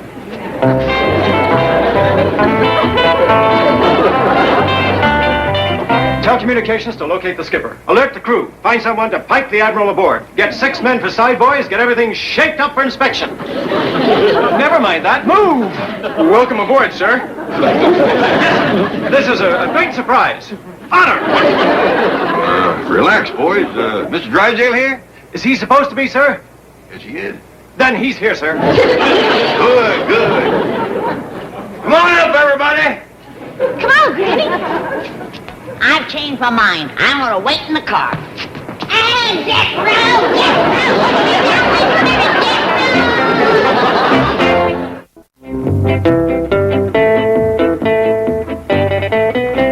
I hope your family enjoyed the tour of the ship, sir. The lieutenant will be with you in a moment. He's trying to contact the skipper. Oh, Uncle Jed's a skipper. Of course, I met Commander Blake. Fine and dandy. Fine and dandy. Jed Clampett, if you buy this boat, you are plumb off your rocker. I like this boat, Pa. Yeah, Uncle Jed, it's a dandy. What do you young'uns know about boats? You know as much about him as you do. Then you don't know nothing, so I should. Sure is a bunch of nice-looking fellas on it. Yeah, I kind of noticed that myself. So did I. And I ain't cooking for 250 hired hands. Hope you buy it, Uncle Jed. Sure would like to drive this rascal. You know how, do you, boy? Oh, it looks easier than the truck. They ain't even got no pedals. Please buy it, Pa. I think we ought to see how it rides first. Hot dog, let's go. Hope to establish communication with Commander Blake very shortly, sir. However, still no trace of Mr. Drysdale. Well, don't worry about it. Meanwhile, sir, we're serving coffee and refreshments in the wardroom, with the Admiral's permission. Well, that's fine. Thank him first. Lead me to it. Right this way, madam. Ain't we going for a ride, Pa? Well, that's up to this young fella right here. Can we please go for a ride? A ride? Yeah, Uncle Jed wants to see what this thing will do. The ship, sir? That's right. You mean you want to put out to sea, sir? Yep. Now, sir? Sooner the better. Don't you want to wait for the skipper? Hey, you're talking to the skipper. Oh, yes, sir. Beg pardon, sir. Your orders will be carried out immediately. Thank you. Now let's go have some of that coffee.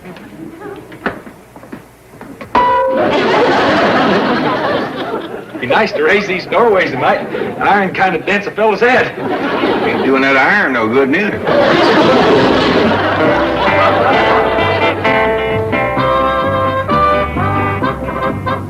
Chief, it's aimless to keep driving around like this. We've covered the entire harbor area. From the land, but not from the sea. I don't follow you. Well, maybe the clampers got to the wrong pier and aboard the wrong yacht. While the really big ones are anchored out in the channel.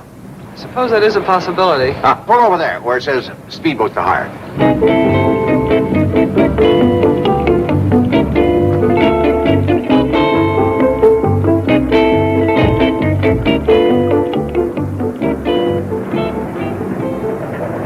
Can I help you folks? Yes, you can. We need a good fast boat and an experienced operator to take us around the various yachts in the channel. Well, I'm your man. Good, good. How much? $35 an hour. $35 an hour? Chief, you've got to get out there somehow. I know. Hey! What's going on? What? Don't this thing go any faster? Well, not with one person rowing. You know, your trouble is you're not smooth. You need a little rhythm and coordination. I also need a little help. Oh, very well. Oh, thank you. Now, one and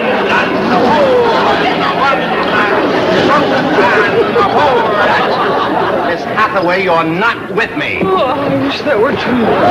Now, one and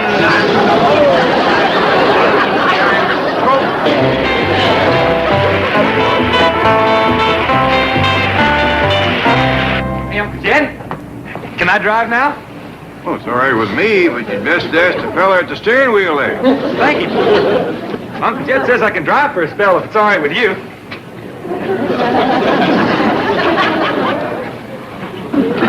hold steady on 100. Okay. Hey, Uncle Jed, we's doing 100. Kind of fast if you have to do any turning, ain't it? Well, there's one way to find out.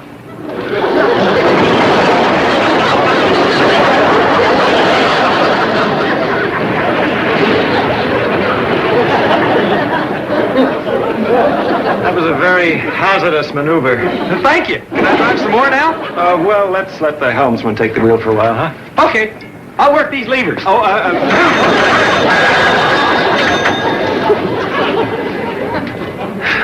Sir, may I suggest that your family might enjoy being out on deck?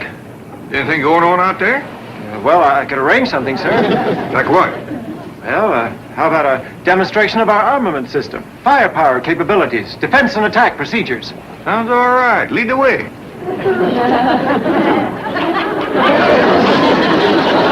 Well, Miss Hathaway, you're certainly making a mess of this. We haven't gotten to one yacht. The current's too strong, Chief. Only you row for a while. Miss Hathaway, who owns the bank where you work? You do? Who pays your salary? Who signs your checks? You do? Then who rows? I do? Then get to it.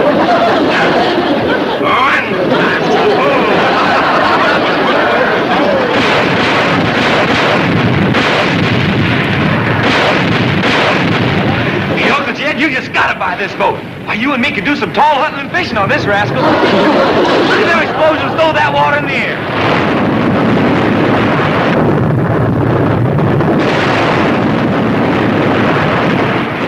Don't seem like a very sporting way to fish. But I reckon when you got all these men to feed, you can't fool around with no worm on a bent pin.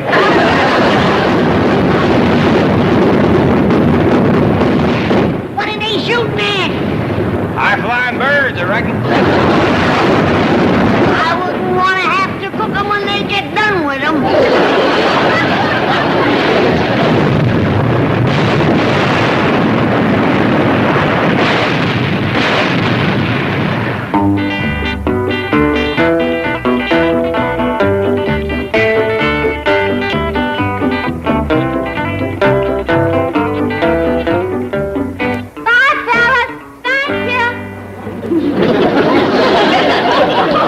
Demonstration was satisfactory, sir. Well, I reckon you done your best. Well, yes, sir. We all did, sir. Well, then, it's up to me to make a decision, ain't it? Yes, sir. Just a minute. You got them figures wrote down, boy? Yes, sir, Uncle Jed. That there boat costs $6,000 a day to operate. She uses up 500 gallons oil every hour, and them 250 hired hands eats better than 600 pounds of food a day. And she costs $3 million. You gonna buy it? I reckon not. What? Turn the car around. But... Young fella, I made up my mind about your ship.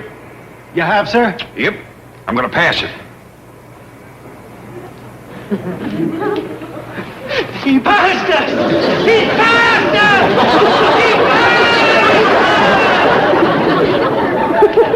He's pretty happy for a fella that just lost a sail.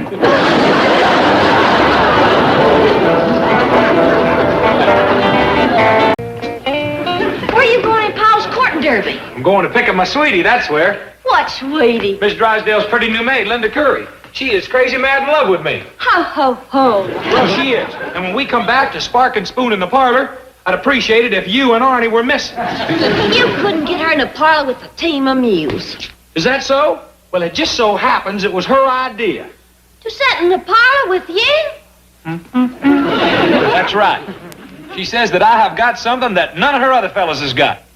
He's got color television. And I don't want to miss that game tonight. The Rams are playing the Packers. But how can you stand Jethro for a whole evening? I don't even know Jethro's in the same room. Billy Munson's starting at quarterback. Oh, is he dreamy? Ah, you can keep those fancy Dan quarterbacks. Give me those linemen. Pow, boom, boom, boom. Hey, how about me coming along? I don't know. Jethro thinks this is a regular date. It might be... Wait a minute. Mr. Drysdale's going to be out tonight. Can't you watch it here? Oh, I could if old tight fingers would break down and buy a new set. What's the matter? Doesn't the old one work? Yeah, it works all right, but let's face it. Football just isn't football on a 3-inch screen. Especially those round ones. There's my date. Listen now, maybe I could drop over a little later, huh? Well, okay. The television's in what they call the parlor. Who's this fella coming to court Ellie? Well, Ellie ain't using the parlor tonight, Granny. It's Jethro. Jethro? Yeah, he's bringing his sweetie over. Well, why don't they sit in her parlor? Well, probably because she ain't got one. She's Miss Drysdale's new maid. I'll take these back to the kitchen. When there's riddles around, Jethro will forget all about the girl. Not this girl, Granny. I hear tell she's mighty pretty, and Jethro is head over heels falling down glassy-eyed in love with her. Heaven help us. When that boy's around a pretty girl, he plumb loses what little sense he's got. Doesn't seem to rattle him a mite.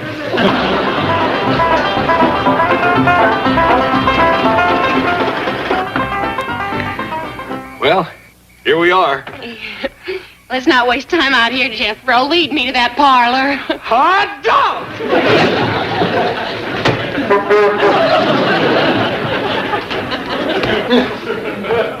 Excuse us. We'd like to be alone.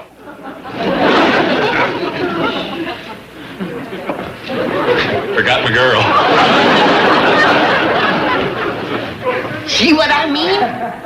He just ain't to be believed. Easy now, easy. Don't brag her. It's all right. I'm in a bigger hurry than he is. Sit here, shall we? Okay. Oh, would you dim the lights first?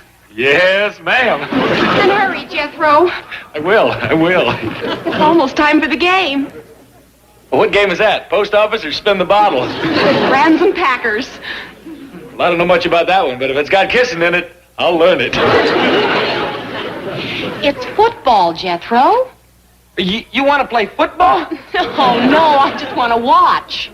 Well, gee whiz, I'd rather we played something together. The football game is on television. Now, we can sit here and watch it.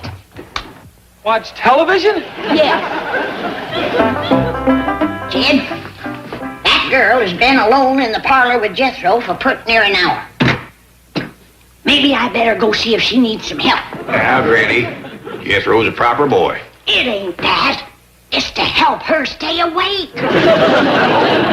Being alone with Jethro is about as exciting as watching ice melt. Well, now, maybe his getting smarter has caught up with his getting bigger. Excuse me, could I please have a glass of water? You bet. We got a pitcher right here in the icebox. What's the matter, honey? Did you fall asleep? Fall asleep? This is the most thrilling and exciting evening I've ever had. It is? Yes, and it's only half over. Ain't time for the second half? You sure are, Marie. Say, you don't mind if she joins us, do you? Well, no. It's all right with Jethro. Oh, he's being such a sweetheart. Come on, hurry. I invited a couple of friends. Come on, girls. There's gonna be 4 of you? Oh, it's all right. There are 2 sofas. Come on. Hey, Linda, will you look over here, please? I'm fixing to do myself in. No, Jethro, don't do it. Sorry, Ellie. It's too late to stop me. But you'll get all these tools and stuff rusty. You women are all alike. You don't care nothing about a fella having a busted heart. Hand me that paper over yonder. I'm going to cut you out of my will. What'd you leave me? My 4-bladed pocket knife. Hey! Come back! Doggone women, anyhow. Hey, Linda! Are you going to watch me or ain't you? Stop it hollering, boy. Granny wants you to come in and eat now. What in the blue blazes? Done at my last meal, Uncle Jed. I'm just getting ready to push all this stuff into the cement pond. What for? I aim to break Linda's heart like she broke mine. This stuff belong to her? No, sir, it belongs to you and Granny.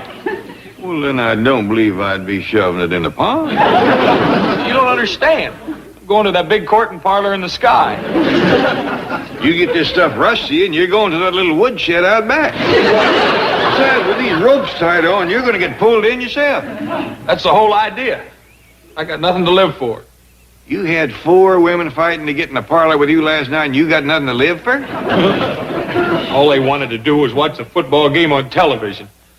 Linda, too? She was the worst of all. She acted like I wasn't even there.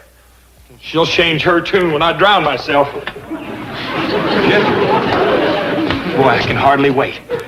She'll come tearing through that hedge, wailing and bellowing, throw herself on my lifeless body, smother me with kisses, beg me to love her. Boy, am I going to enjoy that. Here I go, Linda! Jethro. Yeah, Uncle Jed, what? How you going to enjoy anything when you're drowned?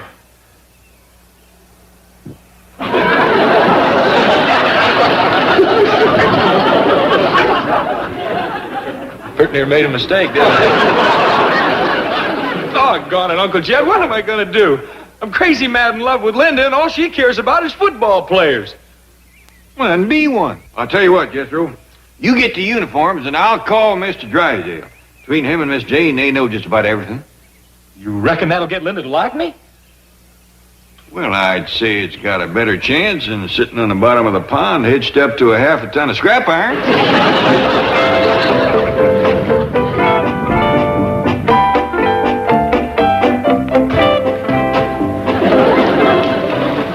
What do you suppose brought about the Clampett's sudden interest in football? Who cares? It's a wonderful game and something they can't get back in the hills. Now, we've got to turn them into real fans. These are excellent books on the subject. Forget it. They've got to have someone who's played the game that's playing football. I didn't realize. Where did you play? Michigan, Minnesota. Right. Yep. There was a vacant lot in the corner of Michigan and Minnesota. Well, howdy there. Come in, come in. Nice to see you. Mighty nice of you to come over. Oh, our pleasure. You know, I'm delighted to hear that you're interested in football. Yes, it's a wonderful sport. Well, Jethro's the one that's all stoked up over it, but the rest of us would be obliged if you'd learn us too. Oh, no trick at all. Granny's out in the kitchen. Now, let's get out there with the old pigskin. Mr. Drysdale, I wouldn't call her that to her face. Y'all? Greetings, Granny, Ellie Mae. Mr. Drysdale's going to learn us how to play football. You play, Mr. Drysdale? Well, not anymore, but at one time I was known as the Iron Man of Michigan. And Minnesota.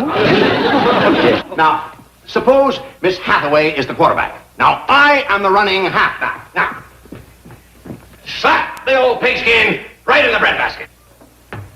That was Danny. What do you do now? Pick up the ball?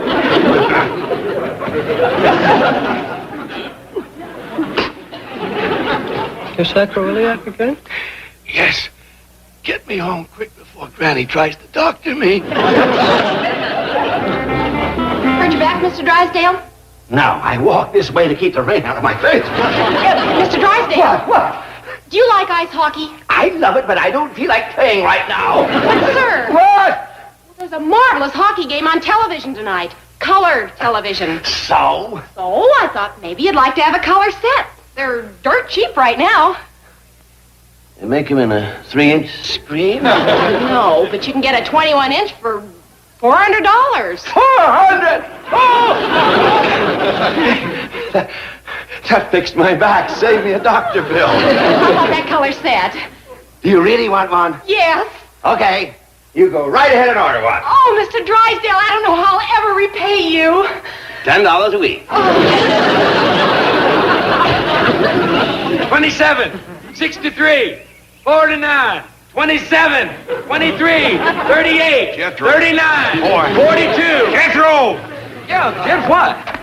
You have to do all that ciphering? I ain't ciphering. I'm calling signals. When I'm done, you hand me the ball. Here, you're done. You don't hand it to me like that. You pass it to me twixt your legs, like I showed you. Oh, I believe I'll skip that. This get-up is kind of binding on me as it is. Every time I lean over, my hat falls off. It's your hat, Uncle Jed. It's your helmet. Now, come on, let's try it again. Well, here comes the rest of the team. Let's wait for them.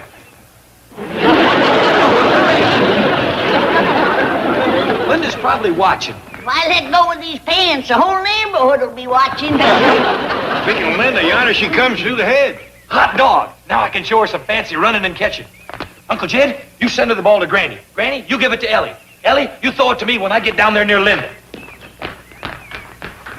37, 52. Here, Granny. 23, skidoo.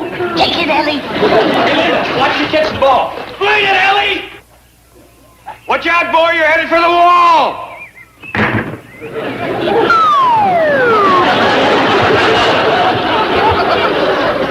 Jethro, are you all right? Huh? Well, yeah, I think so. Jethro, can I come over and see you tonight? Oh, you ain't gonna watch football on television, are you? No. No, word of honor. Okay, then you can come. Oh, thank you. By golly, the boy was right. These football uniforms sure get the women. Wait, Jed. Why don't you take a little walk around the neighborhood in yourn? Well, I'll be making fudge and popcorn anyway.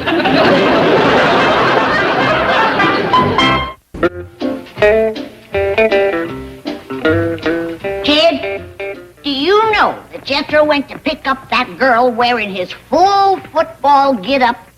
Yeah, I spoke to him about that, but it seems that the girl is uncommon fond of it, so he ain't taking no chances. What's he gonna do, wear it till he gets married? Of course not. After tonight, the girl gets to know Jethro, learns all his qualities, find out what he's really like. He might have to keep it on a spell at that.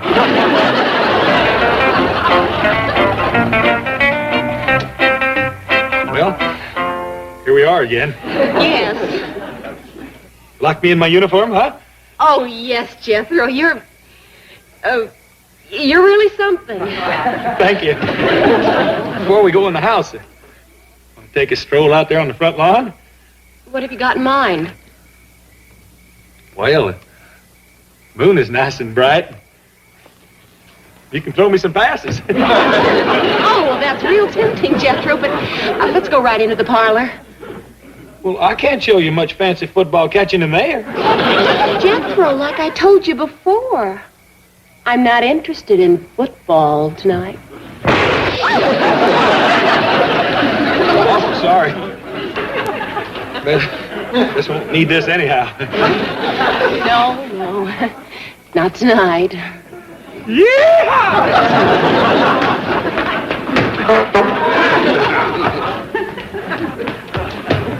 Forgot your girl again, Jethro? No, sir, Uncle Jed. I'm going to show Linda my fancy footwork. Hey, Linda, what's this? 26, 18, 32, ha!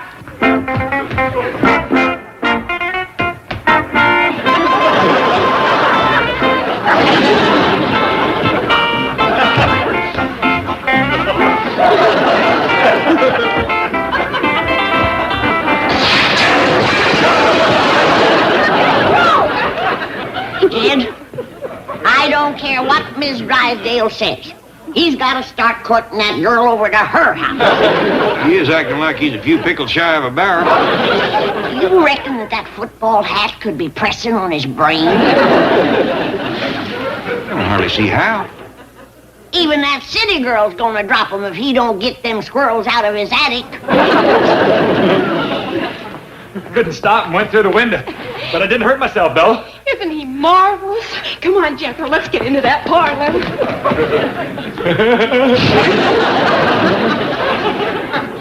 Want to come in the kitchen and have some coffee? No, Granny, I'd best fix that front window. You can't see to put that glass in there tonight. I don't aim to. Till Jethro falls out of love, I'm just going to cover it with wax paper.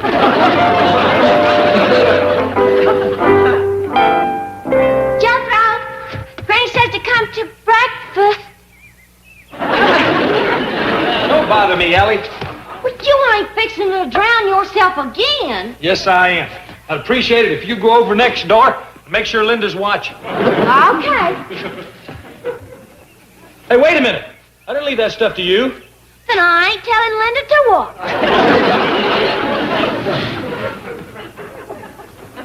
Again with this nonsense? It ain't nonsense, Uncle Jed. I aim to end it all. Hey, Linda, will you look over here?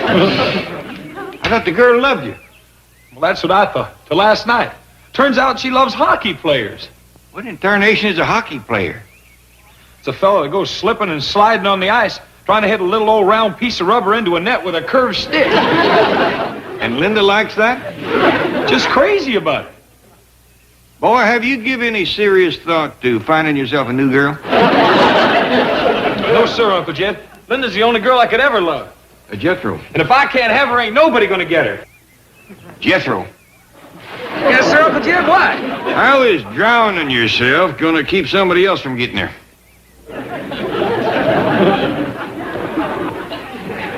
Here, made another mistake, didn't I? I'm real close. Doggone it, what am I gonna do? You sure you don't want to try for another girl? No, sir. I don't love often, but I love deep. Well, if you're bound and determined it's got to be Linda, and she's partial to hockey players, I reckon you just about got to start hockeying.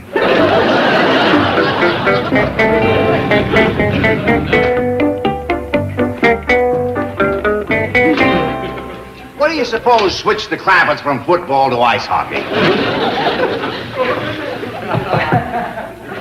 Perhaps it was your demonstration of football.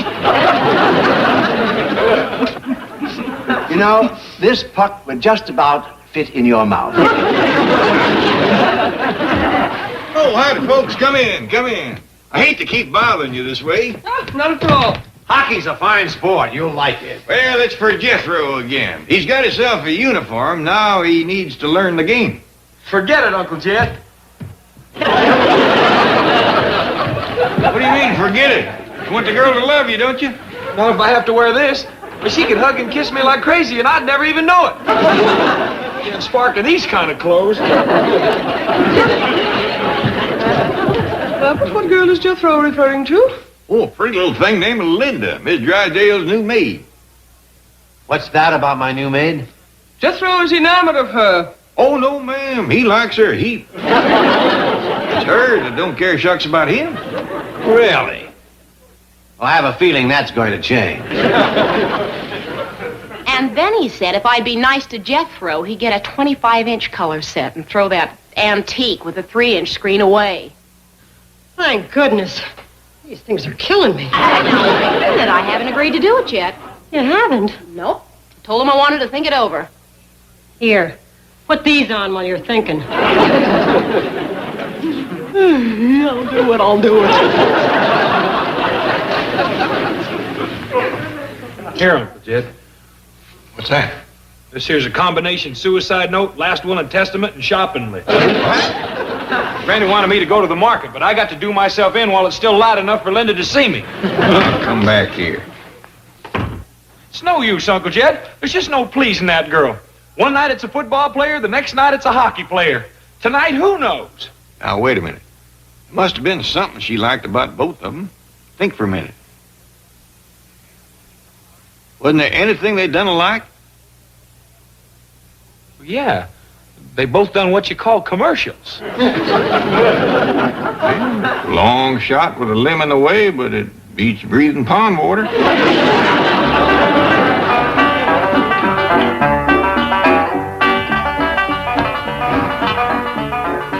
You sit down right here. I'm gonna dim the lights. Are we going to watch television? No, ma'am. Well, what have you got in mind? You'll see. Are you ready? I think so. Watch this.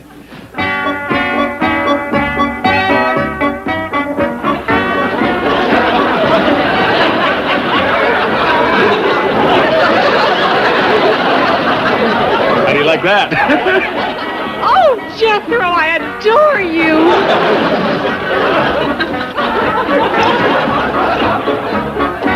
Jed, what's he doing?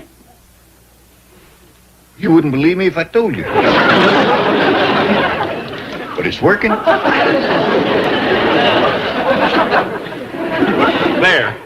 It was wonderful. I'll do it again.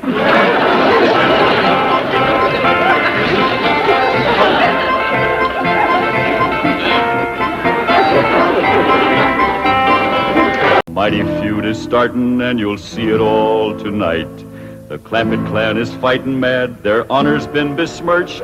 Sweet Ella Mae's been courted, but the darling ain't been churched.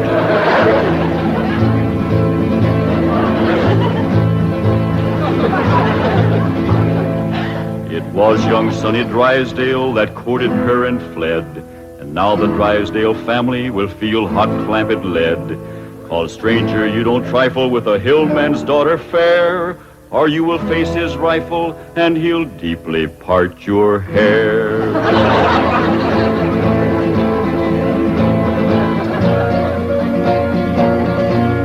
Now here's the handsome rascal that started this here feud.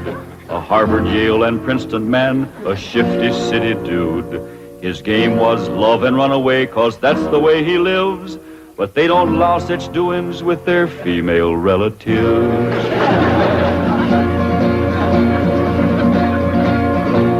So now they're on their way next door, loaded up for bear. And if my name was Drysdale, I'd be getting out of there. 'Cause mountain justice does demand that when a wrong's been done, the kin of him that done it must also face a gun.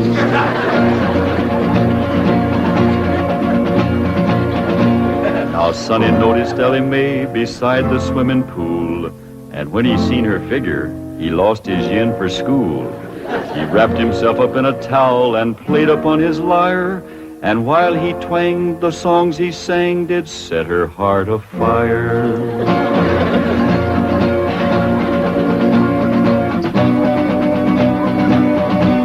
He drove his fancy auto up and took her out to Spark.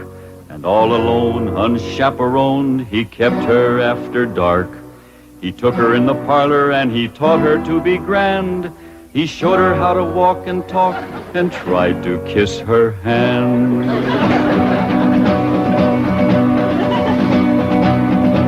He took her to his private room to see his loving cup. And a man that wins a prize for that ain't on the up and up. He wooed her with a tango and a rose betwixt his teeth, a smiling on the outside, but a leering underneath.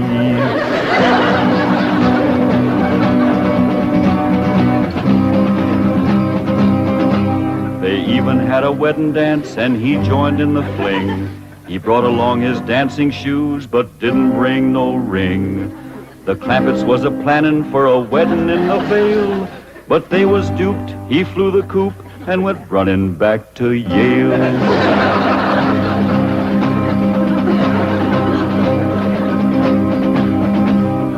And now the Clampett clan is here to even up the score. I wouldn't want to be the man who opens up that door. He'll have to face their fury, on revenge they are intent. And if his name is Drysdale, his life ain't worth a cent. It's that butler fella. When will you Clampetts learn there are no possums to hunt in Beverly Hills? Ain't possums we's after, it's Drysdale. Well, they're not at home. Mrs. Drysdale returned to Boston with Sonny, and Mr. Drysdale's at the bank. Let's shoot him. There ain't gonna be no shooting unless it's talk first. When will Mr. Drysdale be home? Not until late this evening. That's talk enough. Let's go to shoot. Oh, Granny, you can't shoot an unarmed man. That's right. I lost my head. Here. Now, when death row counts 3, we go at it. 1, 2. Now, hold on. Mr. Butler here ain't done us no wrong. He's one of their clan. I said there ain't gonna be no shooting unless it's talk first. I'll speak to Mr. Drysdale. Thank you kindly, Mr. Butler. Yes. Thank you very kindly, Mr. Butler. Why didn't you ask him to dance with you? I was ashamed of you in front of these young'uns. Is that any way to learn them feuding? Oh, it takes my family to know how to feud. Why, we drove the Botkins clean out of Napoleon, Tennessee, chased them off, burnt their shack, and shoveled their footsteps off the path. Hot diggity dog. That's what I call feuding. I'm sure proud to come from a family like yours, Granny. That's the Moses family. Too bad our blood is being thinned out, cooled off, and watered down with the Clampett blood. Now, Granny, you just simmer down to a boil. I'll see the right thing is done by my daughter. Jethro, you drive me down to the bank. Drysdale and me will have a man-to-man talk. Ain't you about a man and a half short?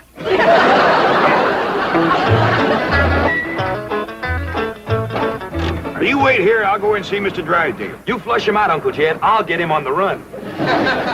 Now, who told you to bring that? Granny, she says there's got to be one fighting man in the family. You just drive around a while and cool off. Pick me up here in about a half hour. Okay, Uncle Jed.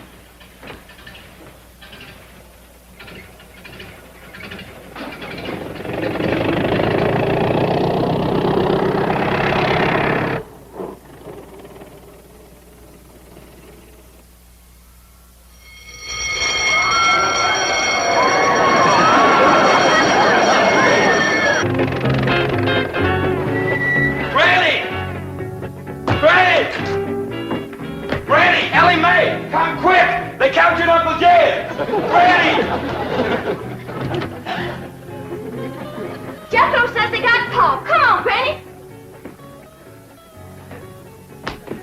Drysdale's got Uncle Jed. I dropped him off at the bank, and when I come back, they carried him off somewhere. Ambushed him, that's what it was. That Butler feller. He told them he was coming, and they laid a trap for him. What'll we do, Granny? Eye for an eye and a tooth for a tooth. They took one of ours, we'll take one of them. Where's your gun, Jethro? I give it to Uncle Jed.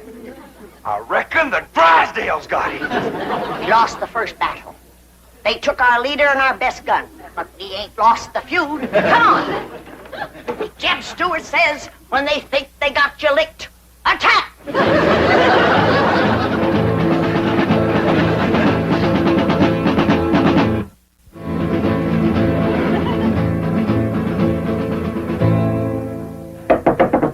Now, Jethro, when he opens the door, you grab him. Ellie, hold his gun. Yes?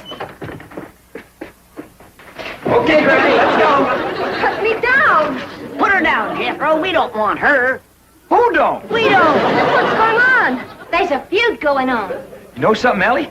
Feuding's fun. Jethro, put her down. They got one of our men folks. We're going to take one of their men folks. How about we take her along as kind of an extra? No, not unless they captured one of our women folks. Ella May, you go in there and surrender. I ain't gonna do it. Jethro, put her down. How about I towed her as far as home and then let her escape? A little at a time. Wait, what's the meaning of this? He's the one we want. You towed him, Ellie. My arms is full. Jethro, put her down before I take you to the woodshed. You look awful busy, Granny. Maybe I should go to the woodshed and wait for you. I think I'd better call the police. Stop in your tracks while you're able to make them. Now you turn around. Walk towards our house. I refuse to take one step. Now, you want to walk or you want to limp? You better run the telephone, please. Never mind her, Jethro. Shoot the telephone wire.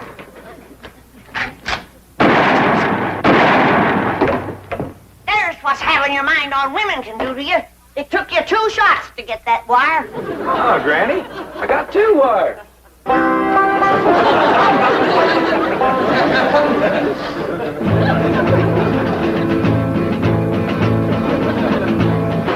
I keep telling you and telling you, I got $25 million in Mr. Drysdale's bank. No, you didn't. They caught you before you got a penny. You're patient, Doctor. Obvious delusions of grandeur.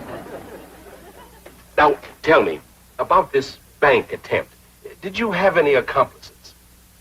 Any what? Confederates. Oh, yeah, Granny. She's a Confederate. She's a Tennessee Moses. Tennessee Moses? That's right. Tell me, did she lead her people out of Tennessee? Sure did, after they whooped the Butkins. Don't you mean the Egyptians?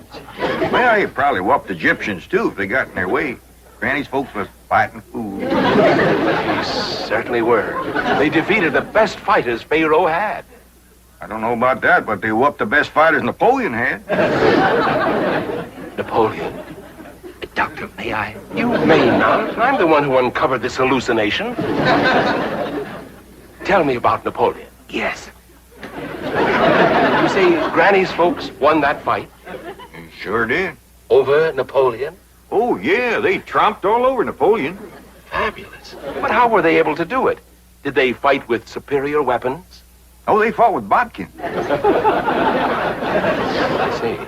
And Napoleon didn't have any bodkin? Not after Granny's folks got through with him, Napoleon didn't have a bodkin left. I remember the last day of the feud, they got Leif and Luke and Odds. Odds? Odds bodkin. Please.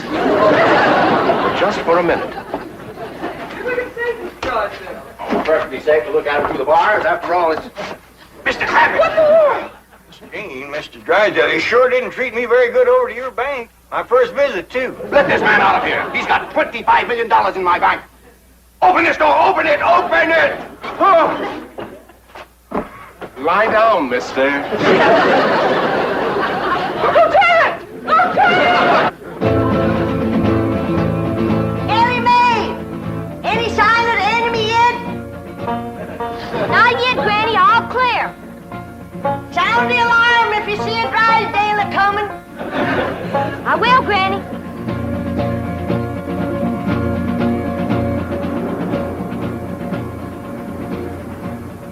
You see, all my employees are trained to be on the lookout for bank robbers. So, naturally, when they saw you walk in with your rifle, their first instinct, it appeared to them that was just, You're not mad, are you, Mr. Clampett? Well, no, not about the bank, but we's all right upset at Sonny for running off and jilting Ellie Mae. Sonny? Jilted Ellie Mae? Well, that's what we'd call it. He sparked her for 2 weeks running. Took her driving, dancing, held her hand, kept her out past dark. Back where we come from, that's just the same as saying, will you? Provided the girl is 12 or better. Mr. Clampett, you have my word of honor. I had no idea that Ellie Mae or any of you took Sonny seriously. Now, the moment we get to your house, I'm going to telephone Sonny in Boston. Get him on the first plane, and he'll be here tonight to propose marriage to Ellie Mae. Well, now, that sure is going to smooth Granny's ruffled feathers. She's been madder than a barefoot centipede standing on a hot rock. She'll be happy when we get there. Yes, bless her sweet little heart.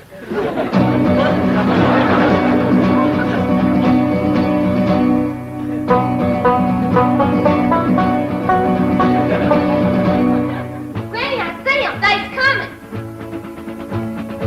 How many is they? Miss Hathaway and Mr. Drysdale. And they's holding Pa prisoner. Come on down. We'll stop them at the gate or blast them at the barricades. Jethro, they's a-coming. Get ready to do battle.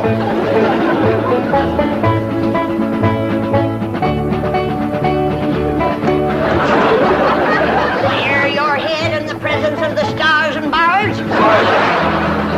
They's getting to the gate. Take cover. Everybody inside. We'll shoot at them through the porthole.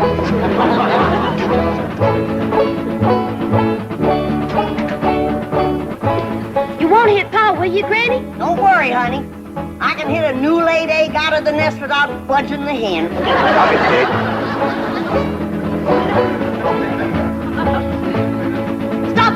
are. Stay right there. Granny, it's me, Mr. Drysdale. I'm coming in.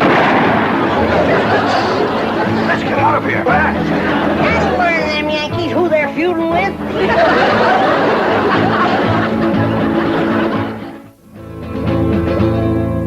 Now here's the Drysdale mansion where he's fleeing like a rat, since Granny put a bullet through his $20 hat. But even here, he can't escape the scourge of Tennessee, 'cause she's got Ellie spying from the tip-top of a tree. Granny, they took Pa over to the Drysdale's house. Come on down. We'll go get him.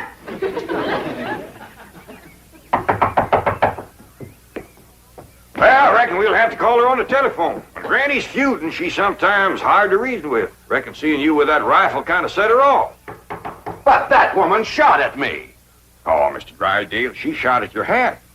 If that little old woman ever goes to throwing lead at you, you'll be casting a polka dot shadow. Marie, Ravenswood, why don't you answer the door?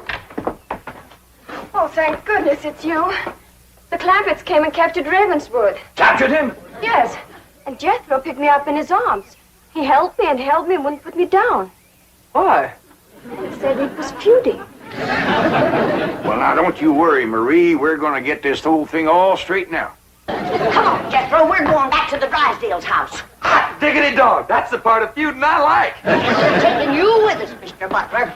And if they've harmed one hair on Jed, that one hair you got will pay the price. Oh, won't you please listen to me? Mr. Drysdale's not feuding with you. He's a peaceful man. He's never shot anything but skeets. Skeets? How many did he get? We did very well. 98 out of 100. That's better than we did with the Bodkins. Ready, Granny? Come on, young ones. We got our feuding cut out for us. That Drysdale's our shooting fool. Now, Ellie Mae, you carry the flag high and proud. If they shoot you, don't you let it touch the ground. Throw it to Jethro as you're falling. I'll do it, Granny. What'd you do that for? If there's any long-range shooting, they'll think he's one of us and drop him first. Forward, march!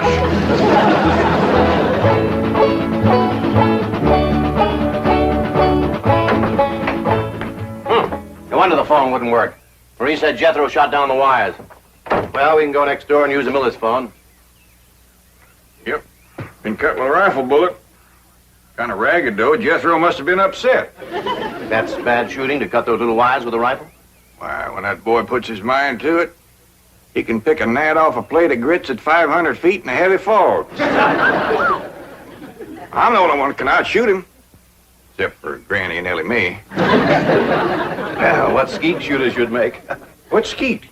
Oh, they're clay pigeons. That's what I shoot. Clay pigeons? Oh, it's wonderful. I love it. Your wife must be a first-rate cook.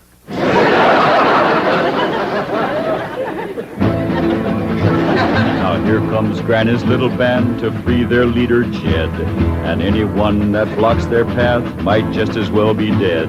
For though their numbers may be small, the flag that leads their way is the flag that led Pickett's charge at Gettysburg, PA.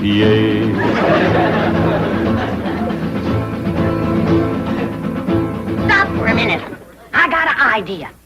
We'll use Mr. Butler here as a decoy, and we'll surprise him. What you mean, Granny? You knock on the door, and you yell to him inside that it's you. Then we'll rush in and we'll get Jed. And maybe somebody else, too, huh, Granny? You keep your mind on your feuding. Come on.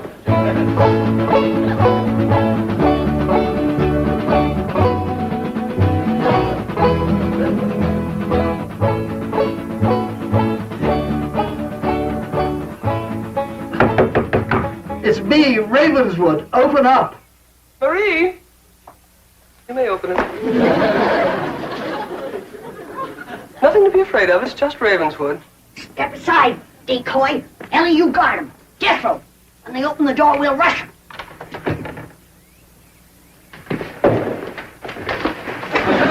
Yeah. Where's Jed? What'd you do with him? Talk fast. Oh, he's not here. He's next door with Mr. Drysdale. Search the house, Jethro. Jethro! Jethro! Yeah, Granny? Put her down. She's light as a feather. Put her down and go look for your Uncle Jed. Now go search the house. Jethro, you're unfamiliar with the place. I'll show you around. What did you do that for? A feud is a feud. Granny, here comes Pa and Mr. Drysdale.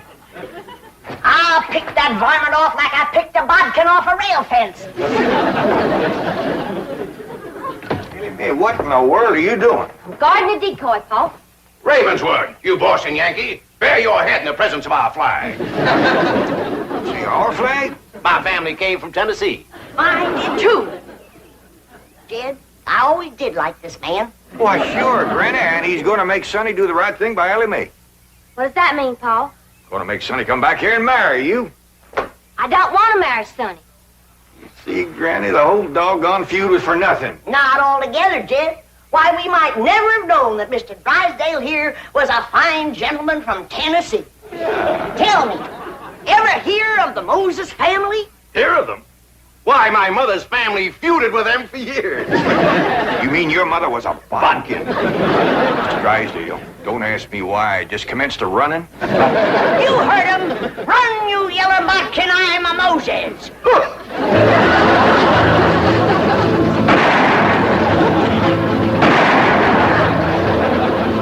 For a city feller, he sure can run. Like a scared rabbit. Well, let's go home. What heard that? Oh, listen, Granny. I heard you and Uncle Jed talking about what to get me for Christmas. This here will save you shopping. You can't take her home for Christmas. Now put her down.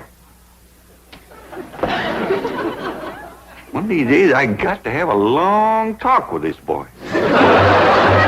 Bad on good. I got my best Sunday go-to-meeting outfit in there, and I don't want it falling off on the way home. Don't worry, Granny. Uncle Jed, how can one outfit weigh so doggone much? It ain't the outfit, it's the 70 pounds of mothballs. Now, hurry up and load the other stuff. Let's get going. But, Granny, we's going to get home in plenty of time for the Possum Festival. I got campaigning to do, speeches to make, votes to get. Jethro, let's show Granny the sign you made for her. Yes, sir. My dingies! That's a Jim dandy. It sure is, and we're going to put it on the side of the truck quick as we get to Sibley. Wait a minute. Here comes Miss Drysdale. I want her to see it. She thinks she's so all-fired high and mighty in her big limousine. Now, Granny, the woman is doing us a mighty neighborly turn, offering to move in and take care of the place whilst we's gone. Yeah, I wonder why. Never mind, you just be pleasant. All right. But I still want her to see my son.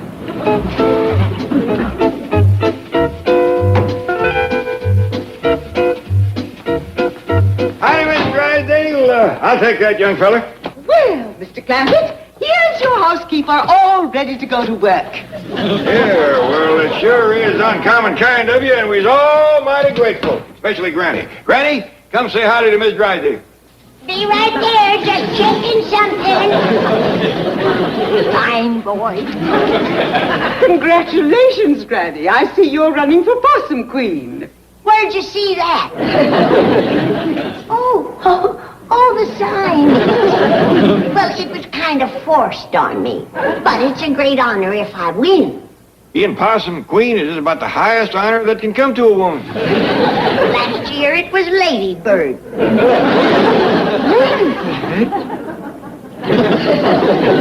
Lady Bird? Lady Bird Hacklemeyer. She's the one that always takes first prize with her doilies at the county fair.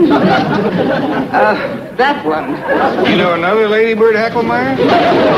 No. Can I help you load up? Oh, no. We can take care of that. You'd best talk to Ellie Mae about taking care of her critters. Oh, yes. Yes. That's something I'm looking forward to, caring for all those darling little animals. Now, Duke, you're the oldest, so you'll be in charge while we's gone. Hiram, you're the biggest, so you'll be Duke's right-hand dog. Arnie, You keep your eye on all of them. She's the smartest. And now remember, everybody, come Possum Day, Wendell is king.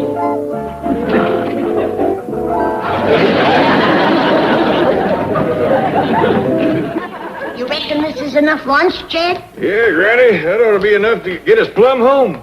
Anything else to load? Yeah, boy, put this in the truck. Oh, yes, sir. What is it? Lunch? Hot dogs. Didn't you pack nothing for the rest of you? Granny, look at there. Miss Drysdale's treating Ellie's critters like they owed her money. I still say we's gonna find her sugar is mostly sand. You've been grousing for 3 years because Miss Drysdale ain't a good neighbor. Now she's trying to be one, and you're still pecking at her. Jed, I've heard of sweet milk turning sour, but never the other way round. Ellie says she'll meet you on the truck around front. Now, have a wonderful trip and enjoy the festival. Too bad you don't have one here. Yeah, we wouldn't have to go if Beverly Hills wasn't so backward. Well, we are, and you wouldn't want to miss the honor of being queen. It ain't just the honor. Why, there's a fortune in prizes. Starting with the weighing-in ceremony. First off, the queen gets her weight in possum. How exciting. And that ain't all. Then comes the letting out ceremony. Possum Day, all the prisoners gets let out of jail. And from then on, it's just one big to-do after another. Mule shoeing contest? Blood wrestling and rock throwing? Crawdad eating contest? Prizes for the longest hair and the biggest feet.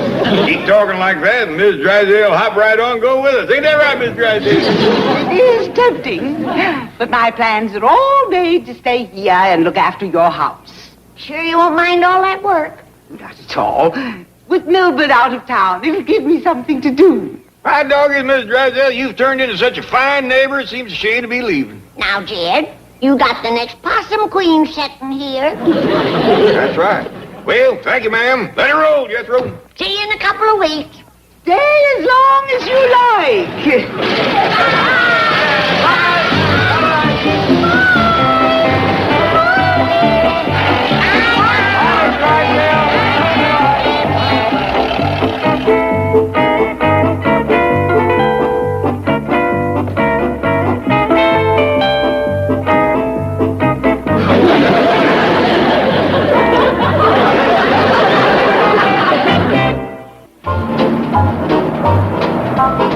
So, when I got a chance to fly back with Pendleton in his private plane, I figured why stay till Saturday. I'm saving airline fare, hotel bills, meals, taxis, comes to a bundle. Good, sound economic thinking, Chief. Well, it isn't just that. I'm a sentimental so-and-so. I had to get back to my loved ones. How sweet. Yes, sir, when we get to the bank, I'm going into that vault and fondle every bill. For a foolish moment there, I thought you were talking about your family. Oh, I called Margaret from the airport. She was next door helping the neighbors pack up to leave. I thought the Bensons were in Europe. They are. The Clarence! Step on it!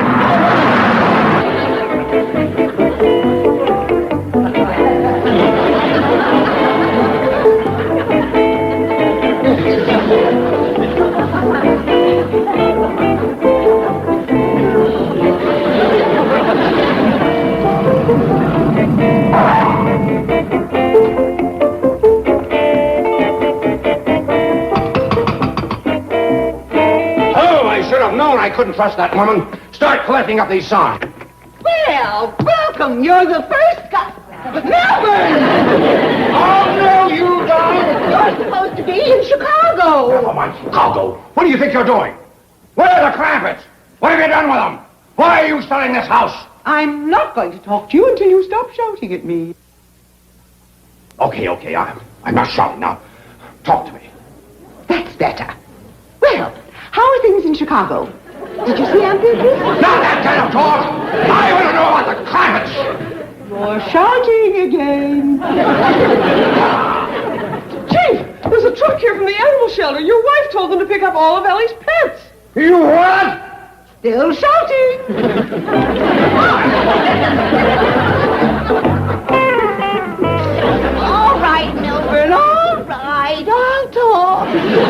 Okay, let's have it.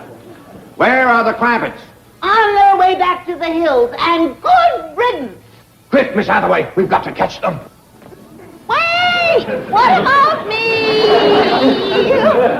Yeah, mister, you got the key. Oh, yeah. Here. Drive her through the middle of town and let her out in front of her beauty shop.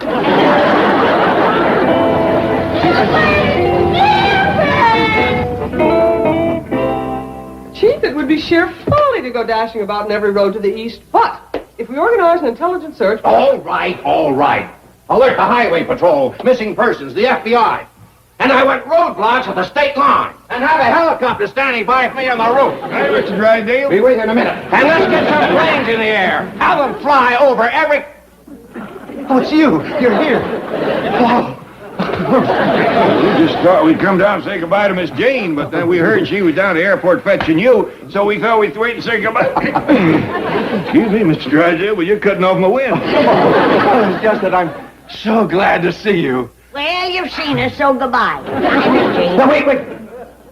Why are you going home? For the Possum Festival. You ain't forgot it's coming on for Possum Day, have you? Of course not. Well, you can celebrate it right here.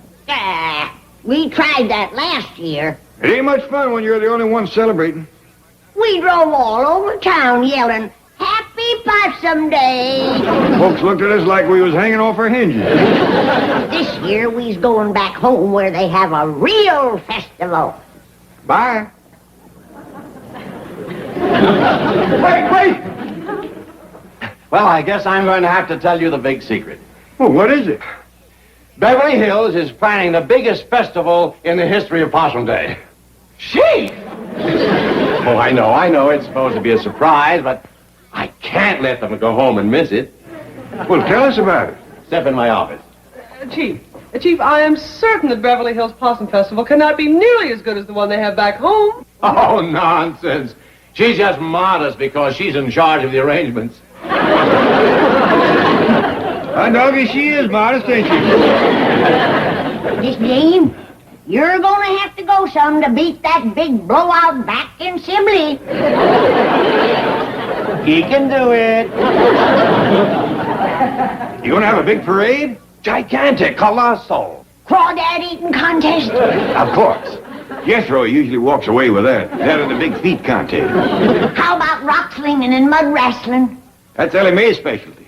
Well, you have Miss Hathaway's word. Her Possum Festival is going to be just like the one back home, only bigger and better.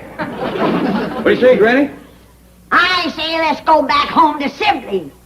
Why? 'Cause back there I got a good chance of being Possum Queen. You can be Possum Queen right here. I can't win an election in Beverly Hills. Oh, yes, you can. All right, Miss Hathaway? If I can put on the festival, she could win the election. And you riding a parade? Of course. Will lots of people see me like back home? More. Millions more. Millions? She'll be on television. Television? Me? Color television, coast to coast. Right, Miss Hathaway? Well, what do you say now, Granny? I say let's stay here and be on television. That's the spirit. Well, then it's settled. Now, we'll be running along. I reckon what with putting on a possum festival, Miss Jane has got a few loose ends to tie up. It'll be worth it. A thing like this could put Beverly Hills on the map. Look what it done for Sibley.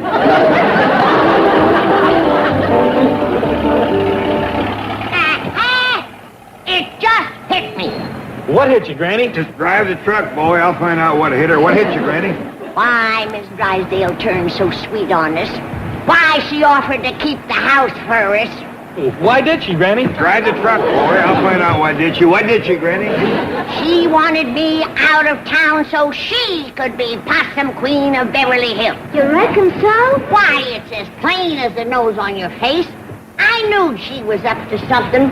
I told you we'd find sand in her sugar. This election ain't over. She ain't won yet. I'll stomp Beverly Hills from one end to the other. Sit down, Granny. So Miss Drysdale, and she knows everybody and her dog. Just drive the truck, boy. I've got experience on my side. I've run for Possum Queen 47 times. Yeah, but you ain't never won. It's true, Granny. Ride the truck, boy. Sit down, Granny. Ride the truck, boy.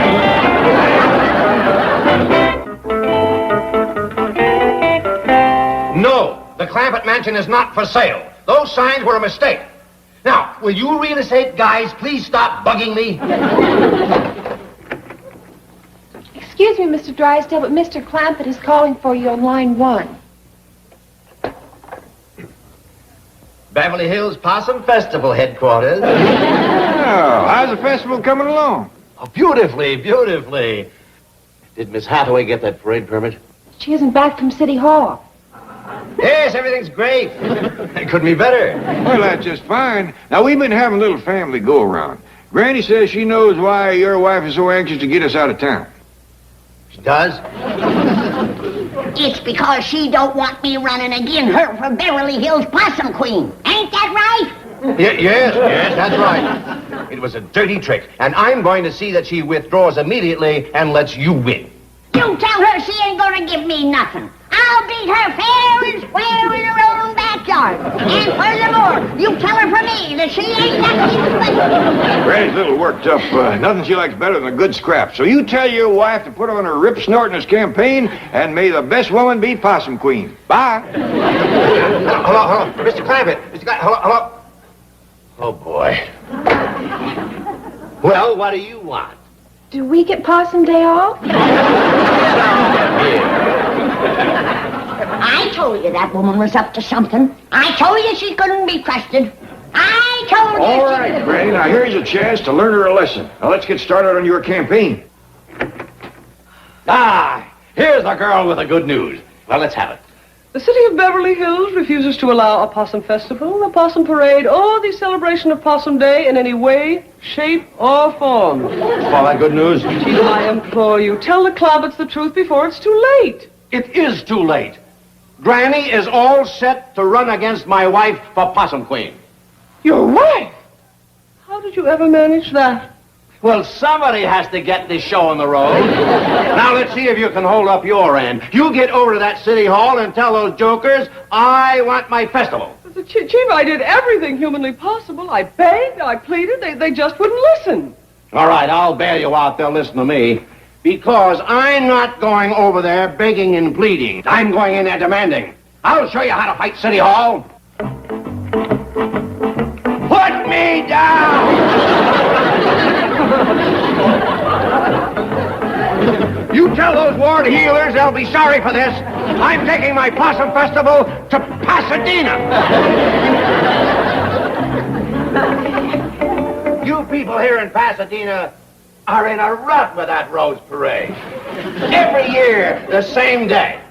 Now, here's my idea.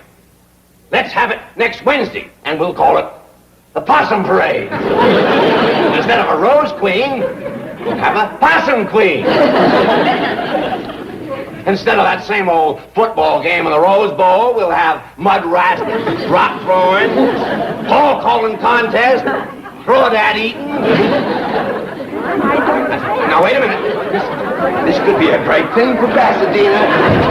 Please, it was just a suggestion. Please. Oh, hey, I forgot. Can Granny hold her voting rally out in the bank parking lot? Well, I suppose so. Oh, well, thanks. Oh, come on down and see the campaign truck. It is a doozy.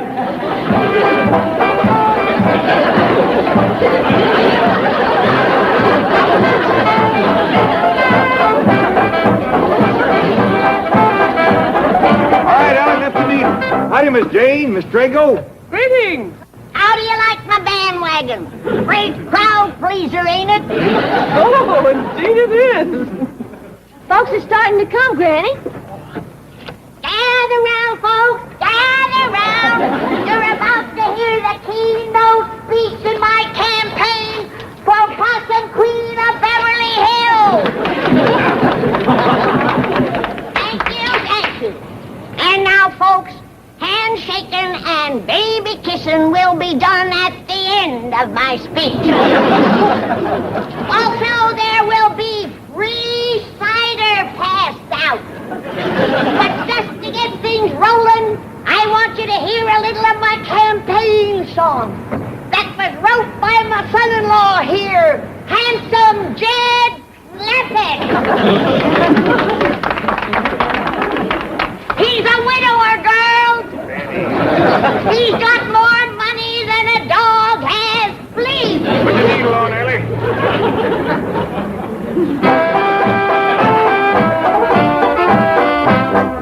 Here's your choice for Possum Queen. Granny, Granny. She don't ride no limousine. Granny all the way.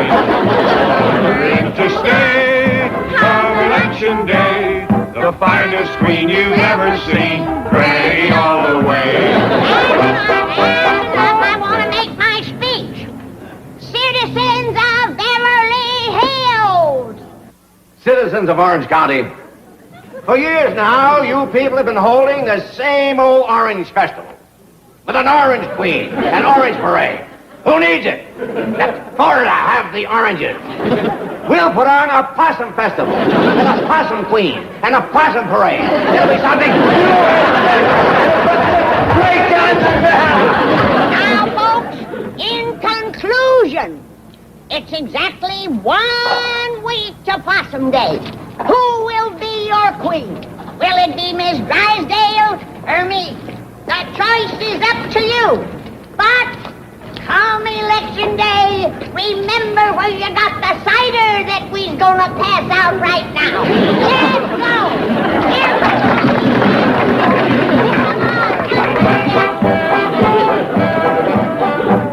Miss Hathaway, is there really going to be a possum festival? That, my dear Marie, depends upon Mr. Drysdale. Good luck, Chief, wherever you are. Citizens of Apple Valley, have you ever thought of changing the name of your community to Possum Valley?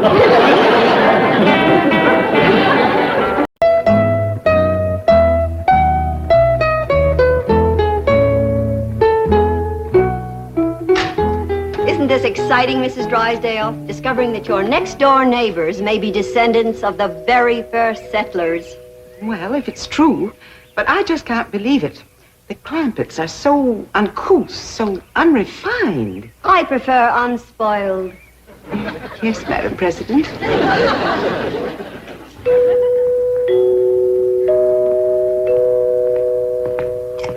Jethro, did you ask your teacher over to Pot School about that music like I told you? Oh, yes, sir, Uncle Jet. She explained it to me, and I got it all wrote down.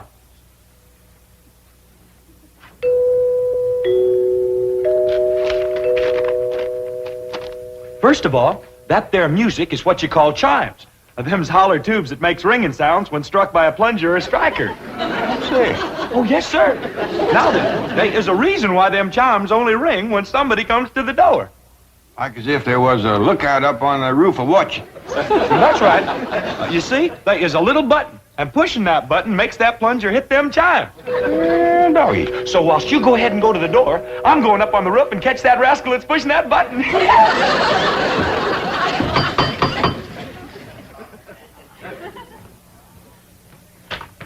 Well, howdy, ladies. Come in, come in. Good morning. Good morning, Mr. Clampett. Have a chitlin. Oh, what a treat, of course. Thank you. Thank you.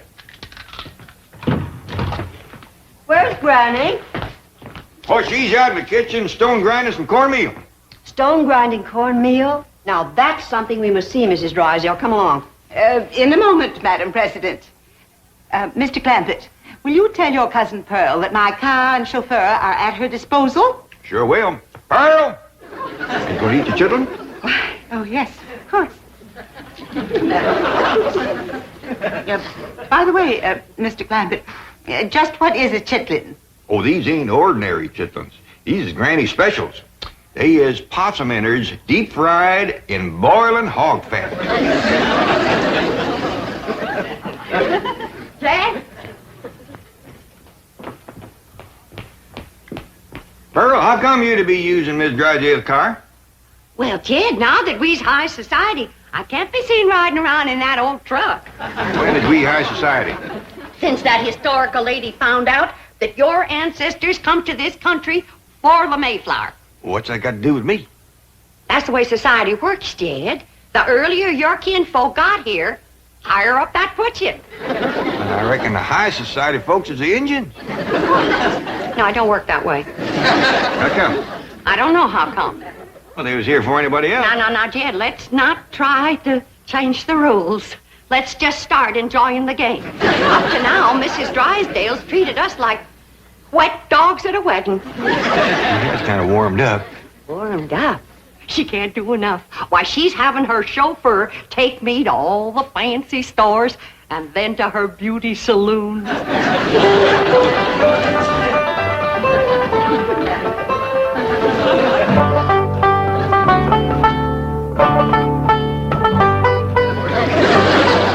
I'm certain there must be an easier way to grind corn. Oh, there is. Now, back home, we took our turn of corn to the grist mill down by Catfish Creek. Here in Beverly Hills, they ain't got no creek nor river to turn the mill wheel. So we have to go back to grinding corn like we learned from the Indians. But surely any supermarket would... Mrs. Drysdale, this is a priceless experience. A direct contact with the past. You can read about these things. But to actually participate in activities familiar to our ancestors it's to hold history in our hands. I don't think I could hold anything in mine. Smarter might, do they? I'm afraid they do. Isn't it shameful how soft we've gotten? Well, you come on over here, Miss Drysdale. There ain't nothing like hot soapy water good for sore hands. Oh, thank you. And this here soap will take the sting out of the pain. You're very kind. And while you got your hands in the hot soapy water, why, you might as well do a few of these dishes. Dishes? Well, you seem to set quite a store on handling all of these old historical pewter pots and pans. Oh, I do. But I have to meet my husband at his bank immediately. In fact, I'm late now. But don't you worry, Miss Drysdale. I'll save up a bunch of thrills for you, like churning and lye making and corn husking and chicken plucking and goat milking.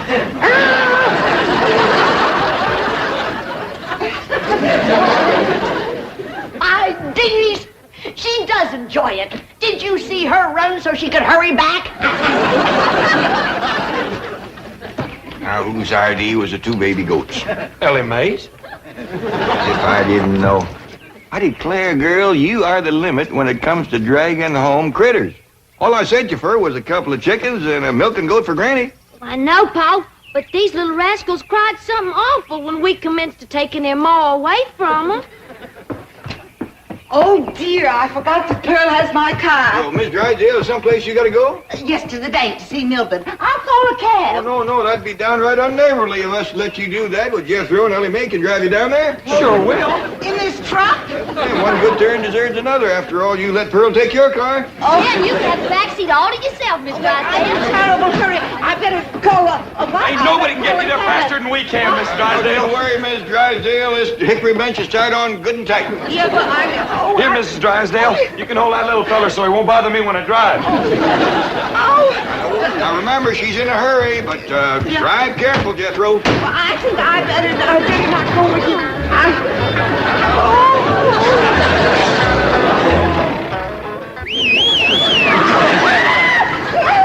That's Mrs. Drysdale making noise like a siren. Cars out of the way. Come on, move over.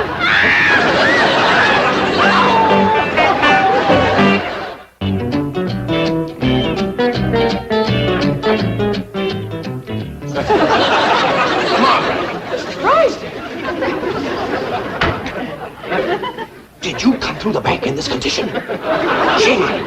How could you explain this? The Clampett. I don't want to hear any more complaints about the Clampetts. Oh, they may be a bit unrefined, but at least they don't run around the streets of Beverly Hills smashed. What happened to your beautiful spring hat? Oh, boy, the crying jag. Get some coffee, I'll get her walking. Molly, I can't understand. I can't understand this. I have never seen you take a drink before the cocktail hour. Let go of me. Marty, please lie down. I will not. Now, you're not going to be one of those kind of drunks, are you? I am not intoxicated. I'm mortified. The word is ossified. When you listen to me, the Clampetts are to blame for this. Of course. And I suppose Granny gave you some of her corn? A huge bowl like this? Here we are, Mrs. Drysdale. Have a sip of this. Thank you, I shall. Oh, that does help. Tell me, confidentially, what did happen to your hat? It was eaten by a goat. Have some more coffee, Margaret. Mrs. Drysdale, you really must get a grip on yourself. Now, if Mrs. Smith Standish verifies that the Clampetts are indeed first family material, then you too will be in the spotlight. I'll be in the hospital. So help me, if those uncouth hillbillies become my social peers, life will cease to be worth living. Oh, Miss Hathaway, take me home. Margaret. What happened to your car? Did it get smashed too? Cousin Pearl has it. Oh!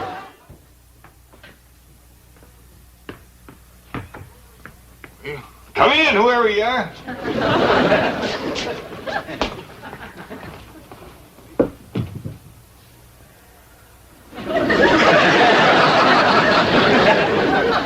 Bonjour, Jade. Who are you? Pearl, s'il vous plaît. Pearl who? Your cousin. What did they do at you at that beauty saloon? That salon, s'il vous plaît. And they made me glamorous. That ruined your hair. You took out all the color and the curl, too. This ain't my hair. This is what you call a flatter wig. All them high society women is wearing them now. How come? Ain't they got no hair of their own? Of course they have. But variety is the spice of life. S'il vous plaît. What's that s'il vous plaît? I thought you'd never ask. That there's French. What does it mean? I don't know. But all them society women in the beauty salon kept saying it to the fellas that was fixing their hair. I tell you, Jed, we gotta learn us some French if we're gonna be in high society. Mr. Chauffeur, you may go, s'il vous plaît. Very good, madam. Good day, sir. Yes, sir. Sure is, if it don't rain. That's the way to live. A big limousine and a livered chauffeur. And then folks just know you's high society. All you gotta do is say a few of them French words, and they go to bowing and scraping all over the place. What's all this stuff? Them surprises for everybody. High society surprises. You ain't getting me in one of them wigs. Uncle Jed, Granny wants... Bonjour, monsieur. Who's she? I'm your ma. S'il vous plaît, that's all. Ma?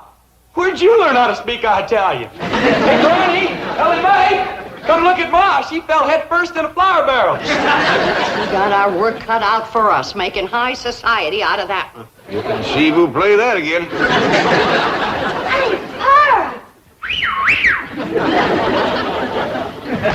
Killing me, high society ladies don't go round carrying goats. Well, Miss Drysdale held one on her lap all the way to the bank. Didn't she, Jethro? Oh, yeah. What's all the commotion in here? Looky yonder at glamorous Cousin Pearl.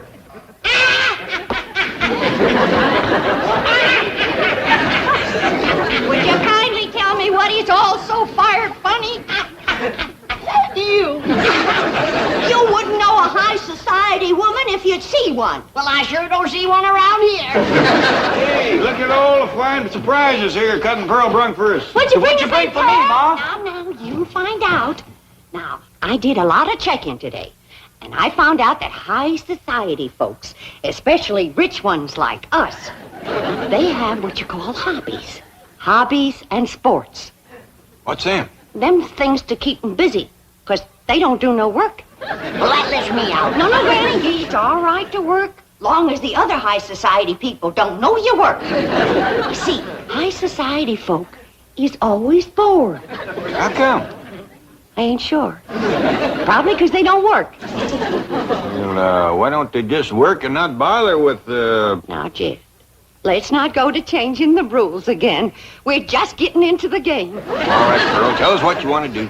Well, Mrs. Smith Standish said they might be wanting to take our picture for the high society page in the newspaper. So I figure we gotta look like high society.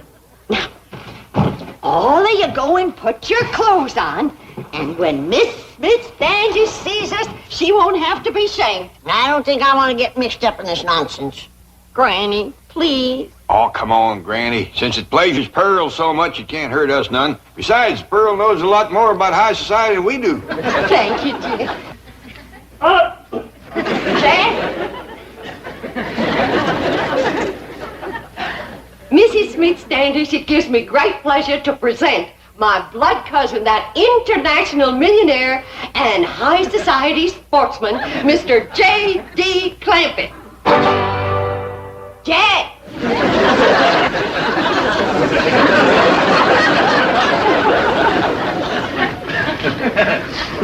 Do something, Jed. A polo for us. I don't know how you pole. I feel like a named fool. Look at this thing. I don't know whether you snare them or knock them off trees. Well, you go sit over there, Jed. We'll be drinking tea and playing bridge directly. Granny, you're next. And now it gives me great pleasure to present that famous high society dowager and international sportswoman, Granny, whose favorite hobby is big game hunting in darkest Africa.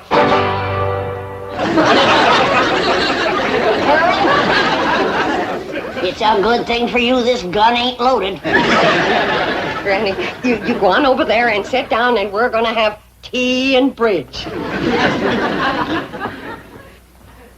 Now, those of us who is high society knows there just ain't nothing more cultured than ballet dancing. And so it gives me great pleasure to present them wealthy, bored, international young'uns whose favorite hobby is ballet dancing, Ellie Mae and Jethro.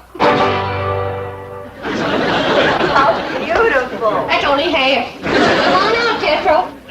I ain't gonna do it. Jethro, come on out. I don't want to, Ma. You look fine. You're just dripping culture.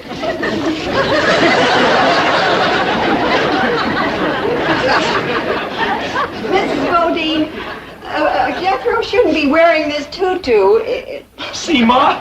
I told you. Well, I know it ain't big enough, but it's fine for the pictures.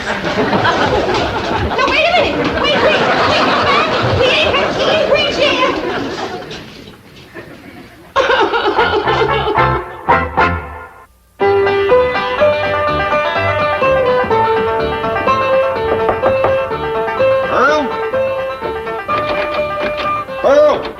Pearl? Go away. Oh, Pearl, come on out. Don't sit in there and sulk. Miss Smith Standish wants us to show her how to do the Virginia reel. You show it to her. I ain't no mood for dancing. Well, we can't dance it without you. Come on, everybody's getting all dressed up. I had you all dressed up and you run out on me.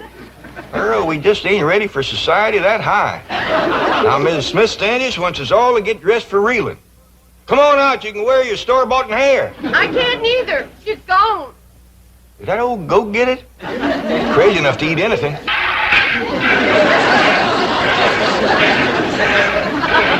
Oh, you're doing beautifully, Mrs. Drysdale. I'm proud of you. She sure got the hands for it, ain't she? Miss Drysdale, your husband's here. He's going to dance with us. Thank goodness.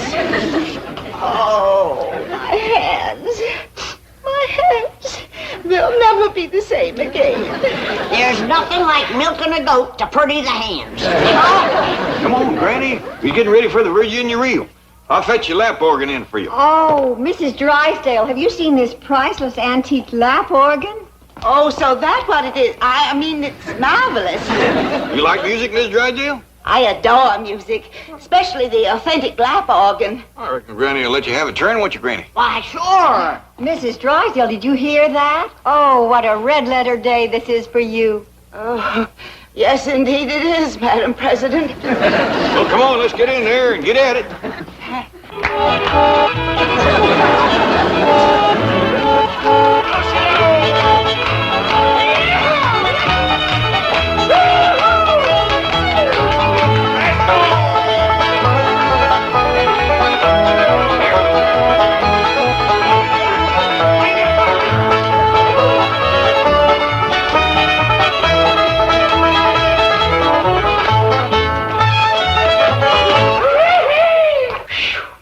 Somebody's going to have to spell Miss Drysdale. She's all plunked out. Excuse me, Mrs. Smith Standish, I'm on the telephone. Long distance from Virginia. Oh, that's headquarters. Mr. Clampett, if our genealogical records confirm those entries in your family Bible, you will make headlines from coast to coast. Your pictures will be in every newspaper.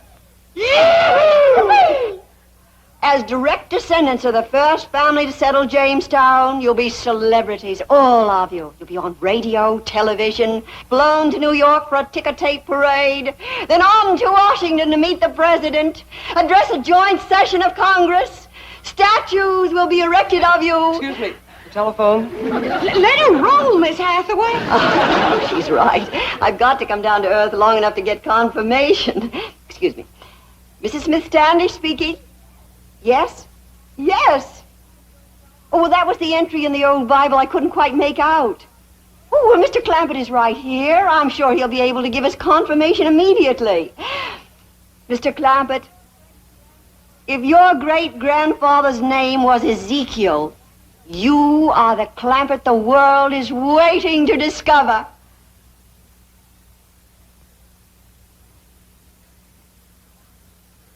Well, now, I kind of hate to disappoint you, ma'am, but his name was Jeremiah. I could have told you that, Madam President. Not for one moment was I fooled. I'm sorry. No, there seems to have been some kind of mistake. Jed? What's ailing you? You know doggone good and well your great-grandpappy's name was Ezekiel. Yeah, I know, Granny. But what would an old mountain goat like me have to say to the president and Congress? Come on, everybody, let's have another Virginia reel.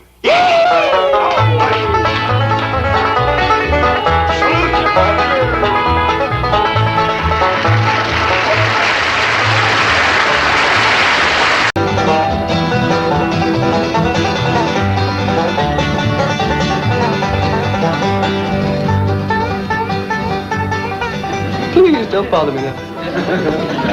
Later. This is flat scrums. You? Yes? You assured me that you were not coming in this morning. I took you at your word. And if a secretary cannot trust the word of her employee, then I ask you, whom can she trust? Gee, I'm sorry. It wasn't my fault. You see, this appointment... You're having a hootenanny in my office, and I'm apologizing? We are not having a hootenanny. I was merely holding an informal meeting of my folk music appreciation group. And on our own time. Well, have it some other place. I'm running a bank, not a barn dance. Who are these characters? Lester Flatt and Earl Scruggs. Progenitors and acknowledged masters of that style of music known as bluegrass. Bluegrass, schmoograss. Get all this stuff out of here.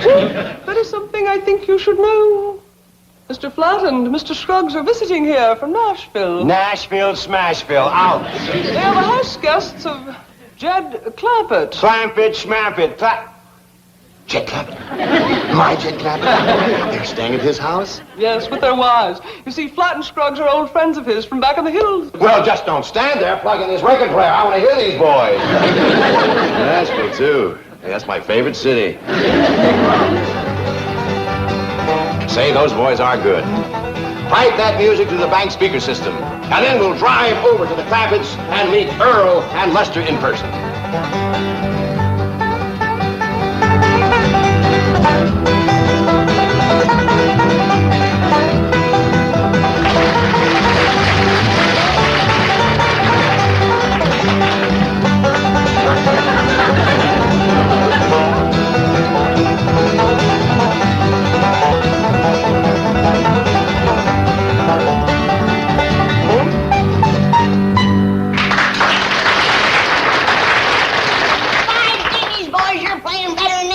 That's a fact. I ain't seen anything picked that fast since Jethro got in the berry patch. What do you call that number? That was Foggy Mountain Breakdown, wasn't it, boys? That's what we call it in the evening, Granny, but if we play it before noon, it's called the Louise and Gladys Wake Up. Yeah, it's the only way we can get our wives out of bed in the morning. Well, that's what we get for married city girls. Well, city or country, I bet that opened their eyes. I'll go get breakfast on the table. We'll help you, Granny. I've done had my breakfast, and I'm late for school now. So long, Jethro. Yeah, behave yourself. See you later. Don't forget your lunch. Don't worry, Uncle Jed. I got it. You know, Earl, I don't hear wives stirring around up there yet. Let's give them another blast. Good idea. Jed, how about stomping the course this time? Well, I don't know if I can stomp fast as you can pick, but I'll do my best. Let it go, Earl.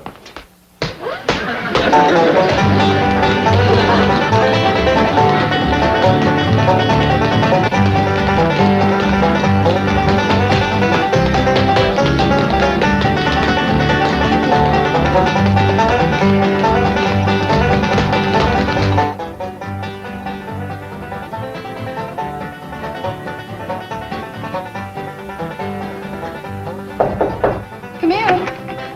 I see it woke you up, too. Woke me? I think it woke my aunt in San Francisco. Imagine at the crack of dawn like this. Why, it isn't even 10 o'clock yet. Well, Louise, that's what we get for marrying country boys. Yes. But you know something, Gladys? I wouldn't trade our husbands for Cary Grant. I wouldn't either. We'd be fighting over him constantly. What are you going to wear today? I don't know. May as well wear our house dresses. I suppose our husbands will want us to continue our cooking lessons from Granny. Oh, no. I'll never learn how to make those country dishes. You know, I flunked grits and jowls yesterday. I don't know how I did on my fatback and collard greens. Did you taste them? Yeah, you flunked. When Lester and Earl asked us to come to Beverly Hills and stay at a millionaire's mansion, I had visions of upstairs maids, breakfast in bed, dressing for dinner, and rubbing elbows with movie stars. So what are we doing? Learning how to make chitlins, Granny style. Oh, do you remember the 3 different kinds? Are you kidding? I had a chitlin nightmare last night. What do you mean? Well, I dreamt I was a chitlin. All 3 kinds. I was hand-slung, stump-whipped, and dog-pulled. Oh, Louise, we've got to get away for a few days. My aunt in San Francisco. We'll fly up and visit her. Marvelous. But will the boys let us go? They will if we approach them right. How's this approach? I like it. Come across the hall and help me pick out my working clothes. I think I hear them stirring around up there, boys. Are you girls out of bed yet? Yes, Lester, darling. How soon you be down? Just as soon as we're dressed, Earl, sweetheart. Get a move on. We will, Angel. I dog you boys picked out a couple of sweet ones, didn't you? Yes, we did, Jed. Sweet and pretty. If Granny can just learn them to cook, we got herself a couple of crackerjack wives. That's the truth. You can't beat a woman that looks city and cooks country. I gotta admit, that sounds good. Say, Jed, how come you ain't married up with one of these pretty Beverly Hills women? Why, shucks, Lester. These fine, high-stepping society fillies ain't about to jump into double harness with an old country plow horse like me. Now, we done all right, and you wouldn't exactly call us Kentucky Derby winners. I tell you, Jed, these city women make fine wives. That's the truth. Them lazy women of yours ready for breakfast yet? Not quite, Granny. Well, here's some chitlins they made last evening. I thought maybe you'd like to try them. I would. My wife talked about them in her sleep last night. Well, shall I throw them out? Oh, don't do that, Granny. Earl and me want these. You do? You betcha. Lester, you thinking about the same thing I am? I reckon so, Earl. Let's try. You're right. They're dandy.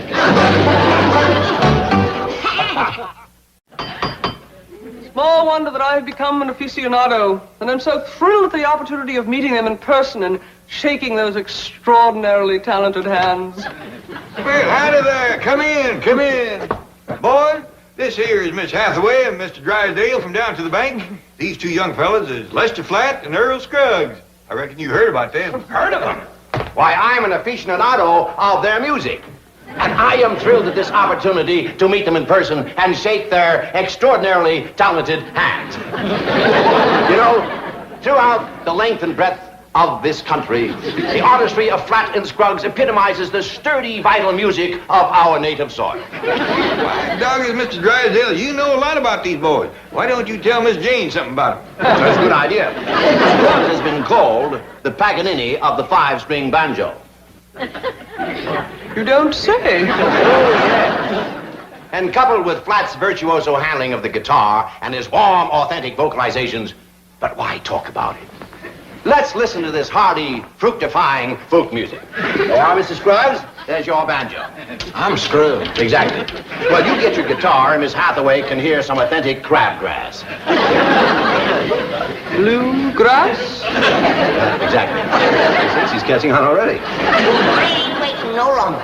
Everybody to the fancy eating room for lunch. Lunch? What happened to breakfast? Too late. Lunch is ready. Now, come on, everyone to the table. Shoo, get. But Granny... You two, move on. But Mr. Flat and Mr. Scruggs are going to do something for us. You betcha they are. They're going to get their wives to the table.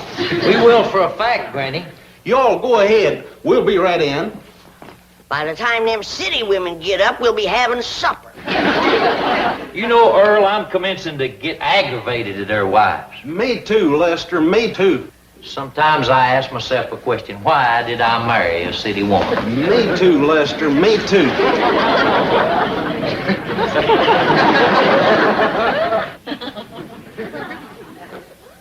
Earl, I just got the answer to my question. Me too, Lester. Me too. Now, boys, put me down. Put me down. You deserve to be carried, Granny. You're the queen of the kitchen. Yeah, sit here on your throne and we'll send our wives in for another cooking lesson. Yeah, and if you can learn them to cook grits and jowls like yours, we're going to write a song about you. I'll do it. Did you tell them to get into some working clothes? Yeah, they had some foolish idea about going to San Francisco, but we put a stop to that. Where did we go wrong, Louise? We should have asked them before lunch. Once they tasted Granny's victuals, it was no contest. Well, let's forget about San Francisco and go back to cooking school. No, wait. I can't face another lecture on advanced grits and jowls. There's gotta be some way of playing hooky. You ought to be ashamed of yourself, making me climb up that there tree after you. I just wanted you to meet our company. This here's my bobcat. You want to hide? No thanks. Don't be scared. You won't hurt him. What's the trouble, ladies? Hey, May Clampett, you know better than to bring that bobcat in the house. Now get him out of here. Well, yes, sir, Paul. Come on, Bobby. We'll just climb back up that third tree. I sure wish somebody'd take that young'un in hand and make a fine lady out of her. That'd be quite a job. Not in San Francisco. I beg your pardon? Well, Gladys and I could do a lot for her, but we'd have to get her away. From her critters and things. Yes, to a city like San Francisco. And I got to admit that Beverly Hills ain't done a lot to help her. Oh, but I couldn't ask you ladies to give up your cooking lesson. Ask us, ask us. Are you boys planning any personal appearances while you're out here? Well, just one, Mr. Drysdale. We're hoping to play for Jed Clampett's wedding. What's this? Mr. Clampett is getting married? Well, if we could sell him on the notion, that's one reason we brought our wives along. Right, Earl? Yes, we hope it'll answer this question. Can a man from a little cabin in the hills find happiness as the husband of a beautiful and educated city woman? You certainly seem to have found happiness. Pretty near. Yeah, just a grit and a jowl away. Well, speaking of your beautiful, sophisticated city wives, how did you happen to meet them?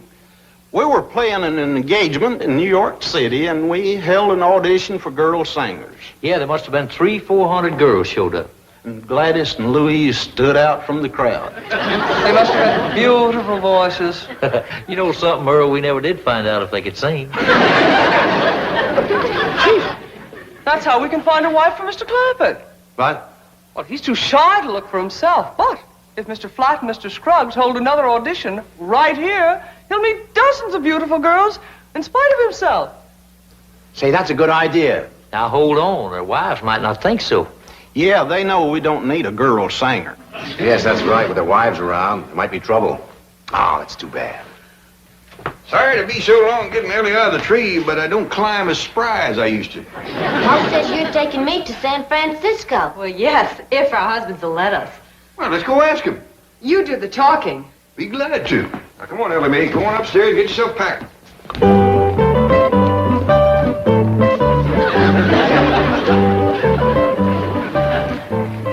Say, Lester and Earl, your wives here like to go to San Francisco. Hey, that's a great idea.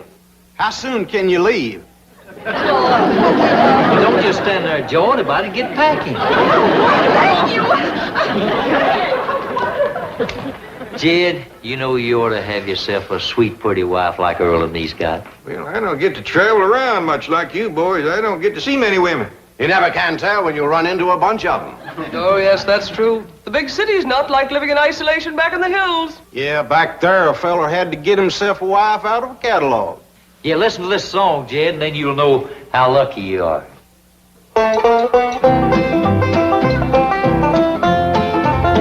Get you a mail-order bride. A hillman leads a lonely life. A hillman needs a loving wife. A mail-order bride. He's got a mule, he's got a dog, but what he needs from the catalog is delivery of someone to love without fail. Without fail. Without fail by the U.S. mail. She'll help him raise a chicken. She'll cook and sew and bake, and have him raise a dicker and rub away each ache. She'll help him raise a brand new barn, and then she'll play her ace. She'll raise a little ringer just to help her around the place. Get you a mail-order bride. She'll burn her brand right on your heart, and you won't even feel it smart. A mail-order bride. As you ride home the long last mile, she'll make you feel it was all worthwhile. You'll be full of pride, so satisfied. You order a mail-order bride.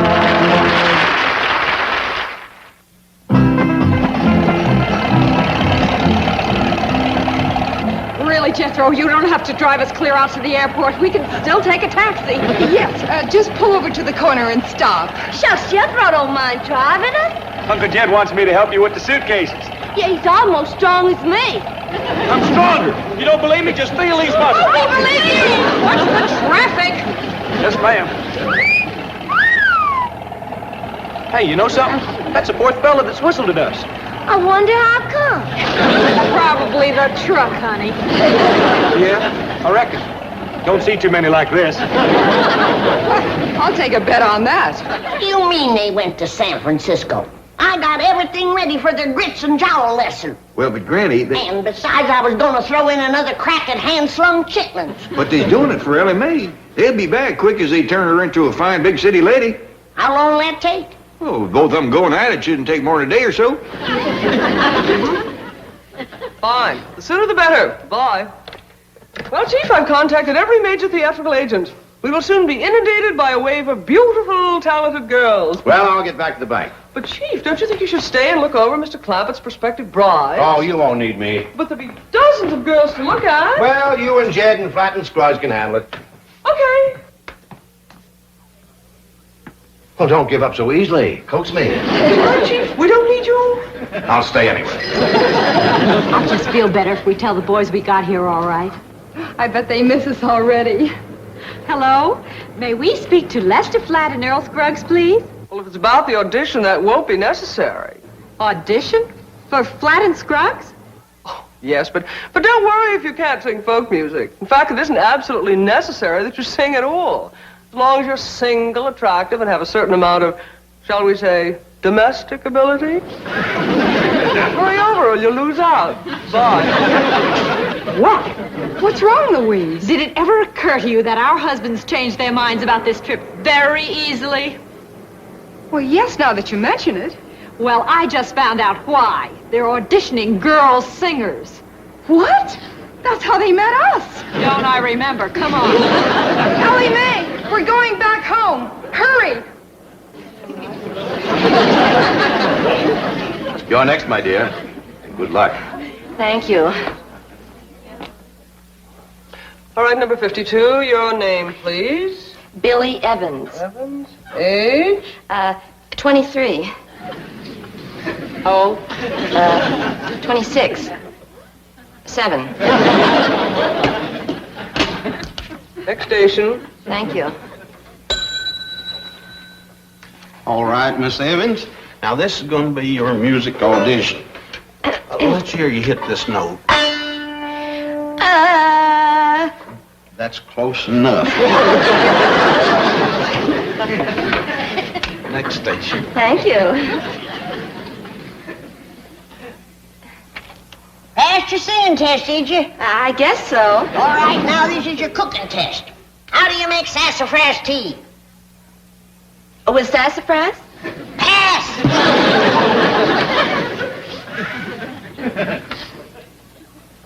Now let's see you sweep. All right, ma'am. Thank you kindly. That'll be all. Right out this door, please. Thank you, ma'am. Well, Jed, what did you think about that one? Well, it sure beats me, Lester, how you can pick a singer without hearing her sing. Well, Jed, you know, the finest career that a woman can have is getting married and making a home. Now, what did you think about her as a possible wife? For who? Well, you, for instance. Now, Lester, you've been edging around with that question. I think I ought to tell you something. Yeah, what's that? If I ever do get married, I want to keep my wife here at home. I wouldn't cotton to her traveling around with your foggy mountain boy.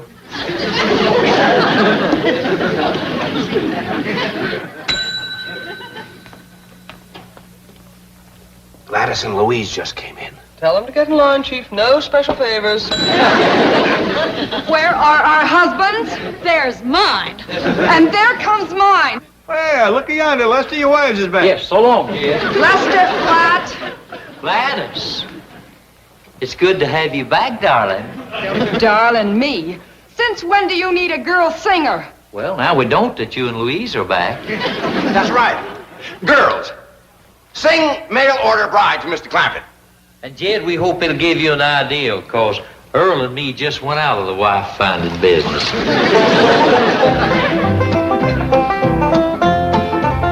Get you a mail order bride. A hillman leads a lonely life. A hillman needs a loving wife. A mail order bride. He's got a mule, he's got a dog, but what he needs from the catalog is delivery of someone to love without fail.